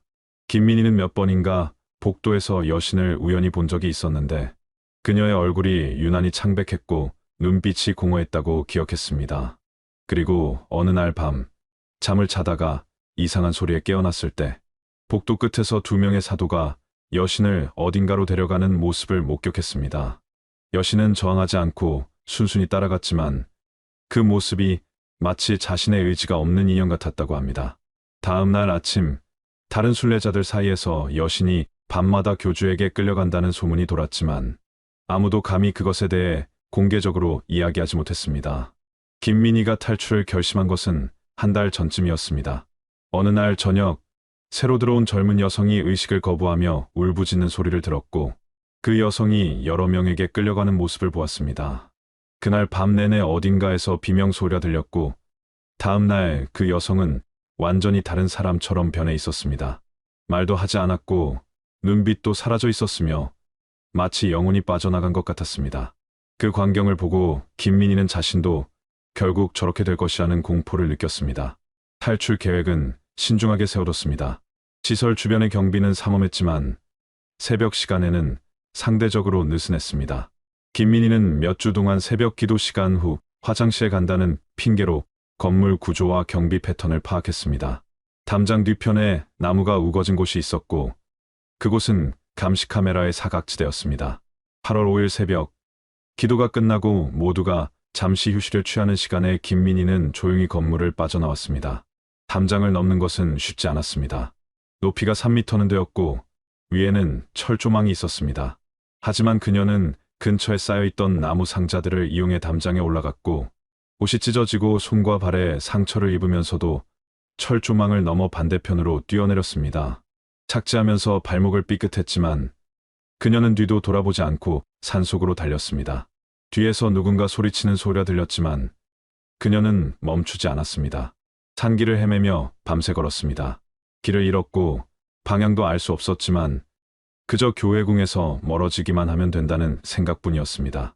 해가 뜨기 시작할 무렵 마침내 산 아래로 연결된 좁은 길을 발견했고 그 길을 따라 내려와 마을에 도착할 수 있었습니다. 경찰에 신고한 후 김민희는 병원으로 이송되었고 몸 상태 검진과 심리 상담이 진행되었습니다. 가장 충격적인 부분은 김민희가 마지막으로 한 진술이었습니다. 경찰이 여신에 대해 더 자세히 물었을 때 그녀는 잠시 망설이다가 조심스럽게 말했습니다. 한 번은 여신과 아주 가까운 거리에서 마주친 적이 있었는데 그때 다른 순례자 중 하나가 작은 목소리로 속삭이는 것을 들었다고 합니다. 저 여자는 10년 전에 실종된 사람이라는 것이었습니다. 그리고 그 순례자는 여신의 이름을 알고 있다고 했습니다. 이은정이라는 이름이었습니다. 김민희의 증언이 경찰에 접수되자마자 사건은 일파만파로 확대되었고 즉각 특별수사본부가 구성되었습니다. 이은정이라는 이름은 10년 전 완주의 교회에서 실종되어 이제 사건으로 남아있던 바로 그 여학생의 이름이었고, 만약 그녀가 정말로 교회궁의 여신이라는 이름으로 억류되어 있다면 이것은 단순한 사입이 종교 문제가 아니라 장기 감금과 조직적 범죄에 해당하는 중대 사건이었습니다. 검찰과 경찰은 긴급 회의를 열었고 교회궁에 대한 전격적인 급습 수사를 결정했습니다. 8월 8일 새벽 5시 경찰 특공대와 수사관 총 50여 명이 교회궁을 포위했습니다. 확성기를 통해 영장 집행을 알리자 시설 내부에서는 한동안 아무런 반응이 없었습니다. 경찰이 정문을 강제로 개방하고 진입하자 중앙 건물 입구에서 몇 명의 남성들이 길을 막아섰지만 물리력으로 제압되었습니다. 건물 내부로 들어간 경찰들은 1층 대형홀에 약 50여 명의 여성들이 모여 앉아 있는 모습을 발견했습니다. 여성들은 모두 흰 옷을 입고 있었고 경찰이 들어와도 아무도 움직이지 않았으며 고개를 숙인 채 바닥만 응시하고 있었습니다. 경찰이 안전하니 걱정하지 말라고 말했지만 그들 중 누구도 반응하지 않았습니다. 마치 외부 세계의 소리가 전혀 들리지 않는 것처럼 혹은 듣고도 이해하지 못하는 것처럼 보였습니다. 몇몇 여성은 입술을 움직이며 무언가를 중얼거리고 있었는데 가까이 가서 들어보니 기도문을 계속 반복하고 있었습니다. 경찰은 즉시 건물 전체를 수색하기 시작했습니다. 2층의 기숙사 구역에서는 더 많은 여성들이 발견되었고 일부는 침대에 누워 있었으며 일부는 방 구석에 웅크리고 있었습니다. 그들 역시 경찰의 존재에 거의 반응하지 않았고 질문을 받아도 대답하지 않거나 알아들을 수 없는 말만 중얼거렸습니다. 수사관들은 이들이 심각한 정신적 충격 상태에 있거나 장기간의 세뇌로 인해 정상적인 의사소통이 불가능한 상태라고 판단했습니다. 3층으로 올라간 수사팀은 복도 끝에 있는 특별한 구역을 발견했습니다. 그곳은 다른 구역과 달리 두꺼운 문으로 막혀 있었고 문에는 잠금 장치가 되어 있었습니다. 문을 강제로 열자 안쪽에는 짧은 복도가 있었고 그 끝에 또 다른 방이 있었습니다. 복도 벽면에는 이상한 그림들이 그려져 있었는데 빛을 형상화한 듯한 기하학적 무늬들과 사람의 형체를 단순화시킨 그림들이었습니다. 천장에는 붉은색 천이 드리워져 있었고 바닥에는 두꺼운 양탄자가 깔려 있었습니다. 끝에 있는 방의 문을 열었을 때 수사관들은 잠시 숨을 죽였습니다. 방 안에는 한 여성이 침대에 앉아 있었습니다. 그녀는 순백색의 긴 드레스를 입고 있었고 머리카락은 허리까지 내려올 만큼 길었으며 얼굴은 창백했고 눈은 초점이 없었습니다. 방 안은 매우 깨끗했지만 창문이 없었고 환기구 하나만이 천장에 달려 있었습니다. 방 한쪽에는 작은 책상과 의자가 있었고 다른 쪽에는 옷장이 있었으며 침대 옆에는 낡은 성경책 한 권이 놓여 있었습니다. 수사관이 조심스럽게 다가가 말을 걸었습니다. 괜찮으십니까? 저희는 경찰입니다. 여성은 천천히 고개를 들었지만 수사관을 똑바로 쳐다보지는 않았습니다. 그녀의 눈동자는 허공을 응시하고 있었고 마치 수사관의 존재를 인식하지 못하는 것처럼 보였습니다. 수사관이 이름을 물었을 때 여성은 한참 동안 아무 말도 하지 않다가 매우 작은 목소리로 대답했습니다. 저는 여신입니다. 수사관은 다시 물었습니다. 본명이 무엇입니까? 이은정이라는 이름을 아십니까? 여성은 잠시 멈칫했고 그녀의 눈동자가 미세하게 흔들렸습니다. 그리고 그녀는 말했습니다.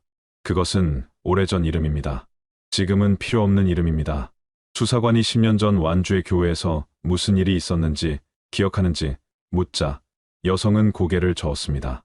기억할 필요가 없습니다. 과거는 고통이었고 지금은 평화입니다. 수사관은 그녀를 안전한 곳으로 모시겠다고 말했지만 여성은 움직이려 하지 않았습니다. 여기가 제 자리입니다. 저는 여기 있어야 합니다. 그분이 그렇게 말씀하셨습니다. 수사관이 그분이 누구냐고 묻자 여성은 빛을 주시는 분이라고 답했습니다.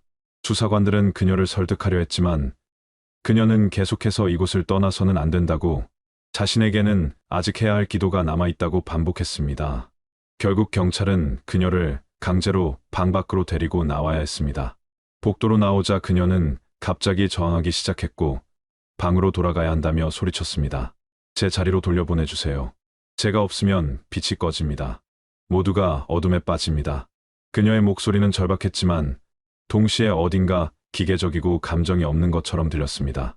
마치 누군가에게 주입된 말을 그대로 반복하는 것 같았습니다. 1층으로 내려오는 동안 대형홀에 모여있던 다른 여성들이 그녀를 보자 일제히 고개를 들었습니다. 그리고 모두 함께 무릎을 꿇고 절을 하기 시작했습니다. 어떤 여성들은 울기 시작했고 어떤 여성들은 손을 모아 기도하는 자세를 취했습니다. 여신님, 여신님이라고 속삭이는 소리가 여기저기서 들렸습니다. 그 광경은 매우 기괴했고 수사관들은 이들이 얼마나 깊이 세뇌되어 있는지 실감할 수 있었습니다. 건물 밖으로 나온 여성은 햇빛을 보자 눈을 가렸습니다. 그녀는 아마도 오랫동안 창문 없는 방에 갇혀 있었기 때문에 밝은 빛에 익숙하지 않은 것 같았습니다. 대기 중이던 구급차로 이송되는 동안 그녀는 계속해서 중얼거렸습니다. 여기는 지옥이 아니에요. 여기가 천국이에요. 제가 있어야 할 곳이에요. 현장에는 이은정 양의 어머니도 급히 달려왔습니다. 10년 만에 딸을 만나게 된 것입니다. 어머니는 딸의 이름을 부르며 달려갔지만 딸은 어머니를 알아보지 못하는 듯했습니다. 어머니가 손을 잡으려 하자 딸은 몸을 뒤로 빼며 당신은 누구세요라고 물었습니다. 어머니는 엄마야, 은정아, 나야라고 울먹였지만 딸은 고개를 저었습니다. 저는 은정이가 아닙니다. 저는 여신입니다. 어머니는 그 자리에 주저앉았습니다. 10년을 기다렸지만 돌아온 딸은 이미 예전의 딸이 아니었습니다. 그녀의 몸은 살아있었지만 그녀의 정신과 기억은 어딘가 다른 곳에 잠겨 있었습니다. 경찰은 어머니를 위로하며 시간이 지나면 회복될 수 있을 것이라고 말했지만 그 누구도 확신할 수 없었습니다. 이은정 양은 즉시 병원으로 이송되었고 정신과 전문의들의 진료를 받았습니다. 신체 검진 결과 그녀는 영양 상태가 좋지 않았고 체중이 정상보다 훨씬 적었으며 여러 곳에 오래된 상처, 자국이 남아 있었습니다. 특히 손목과 발목에는 무언가에 묶였던 흔적이 있었고 등과 허벅지에는 채찍으로 맞은 듯한 흉터들이 있었습니다. 정신과 평가 결과 그녀는 심각한 스톡홀름 증후군과 해리성 정체감 장애를 보이고 있었습니다.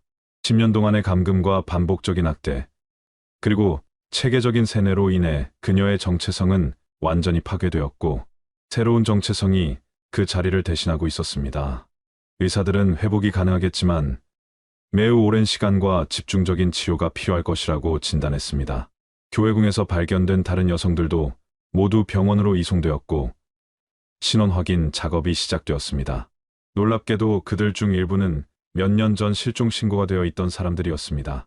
서울, 부산, 대구 등 전국 각지에서 사라진 여성들이 이곳에 모여 있었던 것입니다. 경찰은 이들이 어떻게 교회궁으로 오게 되었는지, 누가 그들을 데려왔는지 조사하기 시작했습니다.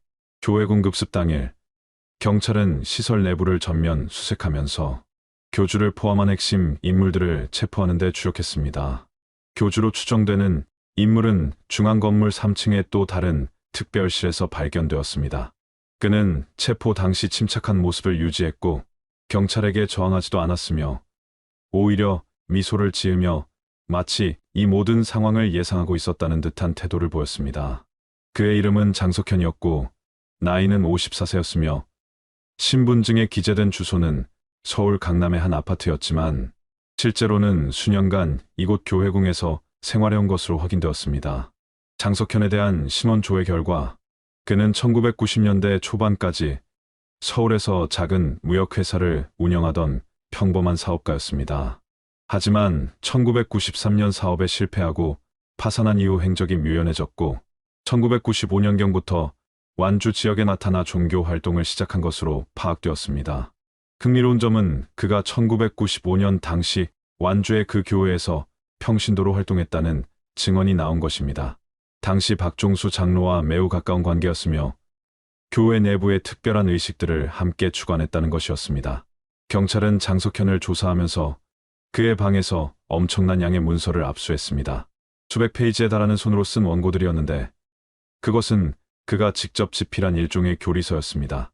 제목은 빛의 통로를 통한 구원의 길이었고 내용은 기독교 교리를 왜곡하고 자신만의 해석을 덧붙인 것이었습니다. 그는 자신을 하나님과 인간 사이의 유일한 중개자라고 주장했고 자신을 통해서만 진정한 구원에 이를 수 있다고 가르쳤습니다.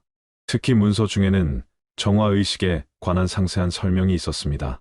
인간의 영혼은 육체라는 감옥에 갇혀 있으며 육체적 고통과 굴욕을 통해서만 영혼이 자유로워질 수 있다는 것이 핵심 논리였습니다. 여성들은 태생적으로 불순한 존재이기 때문에 더욱 철저한 정화 과정이 필요하며 교주와의 육체적 결합은 신성한 빛을 받아들이는 통로라고 주장했습니다. 이것은 명백히 성폭력을 정당화하기 위한 왜곡된 논리였습니다. 문서 속에는 여신 제도에 관한 기록도 있었습니다. 장석현은 오랜 정화 과정을 견뎌낸 순수한 영혼 하나를 선택하여 공동체의 영적 중심으로 삼아야 한다고 적었습니다. 이 여신은 일반 신도들과 완전히 분리되어 특별한 공간에서 생활하며 끊임없는 기도와 명상을 통해 하늘의 빛을 받아 공동체 전체에 전달하는 역할을 한다는 것이었습니다. 여신의 존재가 곧 공동체의 정당성이며 그녀가 있기에 이곳이 거룩한 장소가 된다는 논리였습니다. 경찰은 문서 속에서 1995년 5월 27일이라는 날짜를 발견했습니다. 그날은 이은정 양이 실종된 바로 그날이었습니다. 문서에는 첫 번째 여신의 선택이라는 제목으로 짧은 기록이 남아 있었습니다. 순수한 영혼 하나가 마침내 준비되었다. 그녀는 고통의 통로를 통과했고 이제 빛을 받을 준비가 되었다. 오늘부터 그녀는 더 이상 세속의 이름으로 불리지 않을 것이며 오직 여신으로만 존재할 것이다. 이 기록은 이은정 양이 1995년 5월 27일 완주 교회에서 실종된 것이 우연한 사건이 아니라 계획된 납치였음을 강력히 시사했습니다. 경찰은 당시 완주 교회의 박종수 장로와 장석현 사이의 관계를 재조명했습니다. 두 사람은 함께 이 계획을 구상했고 박 장로가 십자가 뒤에 밀실을 준비하는 동안 장석현은 적합한 대상을 물색했을 가능성이 높았습니다. 압수된 문서 중에는 일기 형식의 기록도 있었는데 거기에는 더욱 충격적인 내용이 담겨 있었습니다. 장석현은 1995년 5월 이전부터 여러 명의 젊은 여성들을 관찰하고 평가했다고 적었습니다. 나이, 외모, 성격, 가족관계 등을 세밀하게 기록했고 누가 여신이 되기에 적합한지 판단했습니다. 이은정 양은 그 중에서 가장 이상적인 후보로 선택되었으며 그녀의 순수함과 순종적인 성격이 결정적인 이유였다고 적혀 있었습니다. 일기에는 5월 27일 이후의 기록도 있었습니다. 기도 모임 중 불이 꺼졌을 때 미리 준비된 계획에 따라 이은정 양은 십자가 뒤의 밀실로 유도되었다고 합니다. 그곳에서 그녀는 격리되었고 음식과 물이 제한되었으며 반복적으로 교리를 주입받았습니다. 저항하면 폭력이 가해졌고 순종하면 칭찬과 약간의 음식이 주어졌습니다. 이런 과정을 통해 그녀의 의지는 점차 꺾였고 결국 완전히 순종하는 상태가 되었다는 것입니다. 박종수 장로가 사망한 후 장석현은 이은정 양을 완주해서 산악지대의 새로운 거점으로 옮겼습니다. 그곳이 바로 지금의 교회궁이었습니다. 1993년 말부터 1994년 초 사이에 이 시설은 비밀리에 건설되기 시작했고 장석현은 서울과 다른 도시들에서 신도들을 모집했습니다. 대부분은 경제적으로 어려운 처지에 있거나 가족 관계가 단절되어 있거나 심리적으로 취약한 상태의 젊은 여성들이었습니다. 신도 모집 방법도 치밀했습니다. 장석현의 측근들은 도시 곳곳에서 무료 상담, 심리치유, 영적 안내 같은 명목으로 여성들에게 접근했습니다. 처음에는 친절하게 대하며 그들의 고민을 들어주고 점차 종교적인 이야기를 꺼내며 특별한 공동체가 있다고 소개했습니다. 세상의 고통에서 벗어나 진정한 평화를 찾을 수 있는 곳이라고 유혹했고 일단 교회궁에 들어오면 외부와의 연락이 차단되어 빠져나오기 어려운 구조였습니다. 교회궁이 본격적으로 운영되기 시작한 것은 1997년경이었고 그때부터 신도 수가 급격히 증가했습니다. 2005년 급습 당시까지 약 70명의 여성들이 그곳에 거주하고 있었으며 그들 중 최소 15명은 가족들이 실종 신고를 한 상태였습니다. 나머지는 가족과 연이 끊어진 상태였거나 애초에 가족이 없는 경우였습니다. 장석현은 조사 과정에서도 자신의 행위를 범죄로 인정하지 않았습니다. 오히려 자신은 타락한 영혼들을 구원하는 거룩한 일을 했다고 주장했습니다. 여성들은 모두 자발적으로 왔으며 그곳에서 진정한 행복을 찾았고 정화의식도 그들의 동의하에 이루어진 종교적 행위라고 강변했습니다. 이은정 양에 대해서는 그녀가 가장 완벽한 여신이며 10년 동안 그녀 덕분에 공동체가 축복받았다고 말했습니다. 검찰은 장석현을 감금, 상해, 성폭력, 사기, 조직적 범죄 행위 등 여러 혐의로 구속 기소했습니다. 함께 체포된 5명의 사도들도 공범으로 기소되었고 집사 역할을 하던 여성들 중 일부도 범죄에 가담한 혐의로 조사받았습니다. 재판은 2006년 초에 시작되었고 언론의 집중적인 관심을 받았습니다. 재판 과정에서 피해자들의 증언이 이어졌습니다. 탈출했던 김민희를 비롯해 몇몇 여성들은 자신들이 겪은 끔찍한 경험을 법정에서 진술했습니다. 성폭력의 실상, 폭력적인 징계, 강제 노동, 세뇌 과정 등이 낱낱이 폭로되었습니다. 하지만 일부 여성들은 여전히 장석현을 옹호했고 그가 악인이 아니라 구원자라고 주장했습니다. 세뇌의 영향이 얼마나 깊고 오래 지속되는지 보여주는 사례였습니다. 2006년 6월 1심 판결이 내려졌습니다. 장석현은 징역 25년형을 선고받았고 다른 공범들도 5년에서 15년까지의 실형을 받았습니다. 재판부는 판결문에서 피고인이 종교를 가장하여 수십 명의 여성들을 조직적으로 착취하고 학대한 행위는 인간의 존엄성을 심각하게 훼손한 극악한 범죄라고 판시했습니다. 2006년 여름 재판이 진행되는 동안 이은정 양은 정신과 전문 병원에서 집중 치료를 받고 있었습니다. 담당 의료진은 그녀의 회복을 위해 최선을 다했지만 10년이라는 긴 세월 동안 형성된 심리적 손상을 치유하는 것은 결코 쉬운 일이 아니었습니다. 초기 몇 달 동안 그녀는 자신을 여전히 여신이라고 칭했고 교회궁으로 돌아가야 한다고 반복적으로 요구했습니다. 밤마다 악몽에 시달렸고 때로는 방 구석에 웅크리고 앉아 혼자 기도문을 중얼거렸으며 누군가 가까이 다가오면 극도로 불안해하며 떨었습니다. 어머니는 매일같이 병원을 찾아왔습니다. 딸의 손을 잡고 과거의 추억을 이야기해주고 어린 시절 함께 찍은 사진들을 보여주고 딸이 좋아하던 음식을 가져왔습니다. 하지만 이은정 양은 어머니를 엄마라고 부르지 않았고 그저 친절한 낯선 사람 정도로만 인식하는 것 같았습니다. 기억은 희미하게 남아 있었지만 감정적 연결은 단절되어 있었고 과거의 자신과 현재의 자신 사이에 깊은 균열이 존재했습니다. 몇 달의 치료 끝에 조금씩 변화가 나타나기 시작했습니다. 이은정 양은 점차 자신을 여신이라고 부르는 횟수가 줄어들었고 가끔 자신의 본명을 입에 올리기 시작했습니다.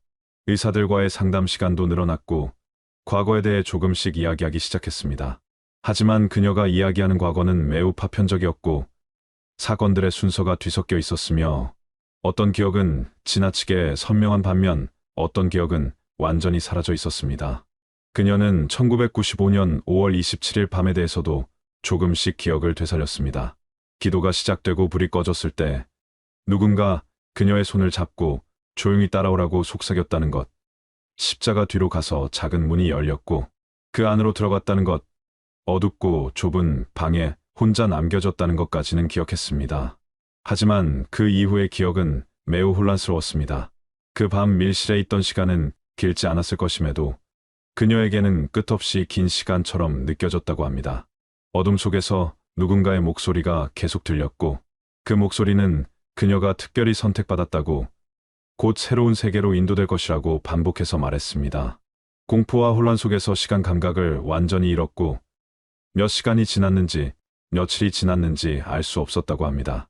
그리고 어느 순간 다시 문이 열렸고 그녀는 눈을 가린 채 어딘가로 옮겨졌습니다. 차를 탄 것 같았고 오랜 시간 흔들리며 이동했으며 도착한 곳은 산속의 어떤 건물이었습니다. 의사들은 그녀가 실종 당일 밤 밀실에서 짧은 시간 동안 격리된 후 곧바로 미리 준비된 다른 장소로 이송되었을 것으로 추정했습니다. 경찰이 교회를 수색하기 전에 이미 그녀는 다른 곳으로 옮겨진 상태였고 밀실은 단지 그녀를 일시적으로 혼란스럽게 만들고 저항 의지를 꺾기 위한 첫 단계였던 것입니다. 실제 장기 감금과 세뇌는 산속의 은신처에서 시작되었고, 그곳에서 몇 년을 보낸 후 교회궁이 완성되자 그곳으로 다시 옮겨진 것으로 보입니다. 이은정 양은 그 후의 세월에 대해서도 단편적으로만 기억했습니다. 끝없는 기도와 노동, 배고픔과 추위, 저항할 때마다 가해지던 폭력, 순종할 때 주어지던 작은 보상들. 점차 자신의 의지보다는 그들이 원하는 대로 행동하는 것이 더 쉬워졌고, 어느 순간부터는 그것이 당연한 것처럼 느껴졌다는 것입니다. 자신이 누구인지, 어디서 왔는지, 가족이 누구인지 같은 것들이 점점 중요하지 않게 되었고, 오직 빛을 받는 것, 정화되는 것, 완전해지는 것만이 중요해졌습니다. 의사들은 이것이 전형적인 강제적 설득과 정체성 파괴의 과정이라고 설명했습니다. 장기간의 격리, 감각 차단, 수면 부족, 영양 결핍, 반복적인 교리 주입, 보상과 처벌의 조작 등을 통해 한 인간의 자아를 해체하고 새로운 정체성을 이식하는 것은 심리학적으로 충분히 가능한 일이며, 특히 어리고 취약한 상태의 사람에게는 더욱 효과적이라는 것입니다. 이은정 양은 17세의 나이에 이런 과정을 겪었고, 그것이 10년 동안 지속되었기 때문에 회복이 더욱 어려운 것입니다. 2006년 10월, 담당 의사는 보호자인 어머니에게 조심스럽게 말했습니다. 이은정 양은 신체적으로는 회복되고 있지만 심리적 회복은 매우 더디고 불완전할 수 있다고 했습니다. 그녀가 완전히 예전의 은정이로 돌아올 수 있을지는 장담할 수 없으며, 어쩌면 평생 이 트라우마와 함께 살아가야 할 수도 있다고 했습니다. 어머니는 눈물을 흘리며 그래도 살아 돌아온 것만으로 감사하다고, 천천히 함께 나아가겠다고 대답했습니다. 하지만 11월 어느 날 밤, 예상치 못한 일이 발생했습니다. 병원 관계자가 정기 순회를 하던 중 이은정 양의 병실이 비어 있는 것을 발견했습니다. 창문은 열려 있었고 커튼이 바람에 흔들리고 있었습니다. 병원은 즉시 경찰에 신고했고 수색이 시작되었습니다. CCTV 기록을 확인한 결과 그녀는 밤 11시경 병원 뒷문을 통해 조용히 빠져나간 것으로 확인되었습니다. 그녀는 병원 복장 위에 얇은 외투만 걸친 채였고 가방이나 다른 소지품도 없었습니다. 경찰은 즉각 주변 지역을 수색했고 버스터미널과 기차역, 주요 도로에 검문소를 설치했습니다. 하지만 그녀의 행방은 묘연했습니다. 어머니는 밤새 딸을 찾아 헤맸고 혹시 집으로 오지 않을까 기대하며 집에서 기다렸지만 딸은 나타나지 않았습니다. 병원 측은 그녀가 최근 들어 더 안정된 모습을 보였고 자해나 도주의 위험이 낮다고 판단했기 때문에 경계가 느슨했던 것을 인정하며 사과했습니다. 닷새 후 전북 산악지대에서 등산객이 한 여성을 목격했다는 제보가 들어왔습니다. 그 여성은 얇은 옷차림으로 산길을 걸어 올라가고 있었고 맨발이었으며 혼자 무언가를 중얼거리고 있었다고 합니다. 제보를 받은 경찰이 출동했지만 도착했을 때 이미 여성은 사라진 후였습니다. 수색대가 구성되어 산을 뒤졌지만 넓은 산속에서 한 사람을 찾는 것은 쉽지 않았습니다. 일주일이 지나도 이은정 양은 발견되지 않았습니다. 경찰은 수색 범위를 계속 확대했고 언론에도 협조를 요청했습니다. 그녀의 사진이 뉴스에 나왔고 목격자를 찾는 공고가 신문에 실렸습니다. 하지만 아무런 소식이 없었습니다. 11월 말이 되자 날씨가 급격히 추워졌고 산악지대에는 첫눈이 내렸습니다. 그런 환경에서 제대로 된 방한 장비도 없이 생존하기는 거의 불가능했습니다. 12월 초 경찰은 공식적으로 수색을 중단했습니다. 더 이상 생존 가능성이 희박하다는 판단이었습니다. 어머니는 이 결정을 받아들일 수 없었지만 현실적으로 할 수 있는 일이 없었습니다. 그녀는 혼자서라도 산을 찾아다녔고 딸의 이름을 부르며 하루 종일 산속을 헤맸지만 아무것도 발견하지 못했습니다. 그런데 이상한 소문이 돌기 시작했습니다. 교회궁이 있던 산 근처에 사는 주민들이 묘한 이야기를 하기 시작한 것입니다. 밤이 되면 산속 어딘가에서 불빛이 보인다는 것이었습니다. 처음에는 등산객의 랜턴이라고 생각했지만 그 불빛은 매일 밤 같은 시간, 같은 장소에서 나타났습니다. 특히 매달 27일 밤이 되면 불빛이 더욱 밝아진다는 것입니다. 호기심에 몇몇 주민들이 불빛의 근원을 찾아가 보았습니다. 그들이 도착한 곳은 이미 철거된 교회궁의 터였습니다. 건물들은 모두 허물어졌고 그 자리에는 잡초만 무성했습니다. 하지만 한가운데 과거 중앙 건물이 있던 자리에는 작은 십자가가 세워져 있었습니다. 누가 세운 것인지 알 수 없었지만 나무로 만든 소박한 십자가였습니다. 그리고 그 십자가 앞에는 촛불 몇 개가 타고 있었습니다. 주민들이 주변을 둘러보았지만 사람의 흔적은 없었습니다. 누군가 촛불을 켜고 떠난 것인지 아니면 숨어서 지켜보고 있는 것인지 알 수 없었습니다. 주민들은 으스스한 기분이 들어 서둘러 그곳을 떠났습니다. 다음 날 다시 가보니 촛불은 꺼져 있었지만 십자가는 그대로 서 있었습니다. 이 이야기는 지역 신문의 작은 기사로 실렸고 일부 사람들은 이은정 양이 살아있으며 여전히 그곳에서 기도하고 있는 것이 아니냐는 추측을 했습니다.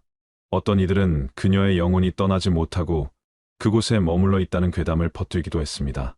경찰은 현장을 확인했지만 특별한 것을 발견하지 못했고 단순히 누군가의 장난이거나 미신적인 소문일 뿐이라고 결론지었습니다. 하지만 소문은 계속되었습니다. 매년 5월 27일 밤이 되면 그 장소에서 불빛이 켜진다는 것입니다. 누군가 그곳을 찾아가 촛불을 켜고 기도를 올린다는 것입니다.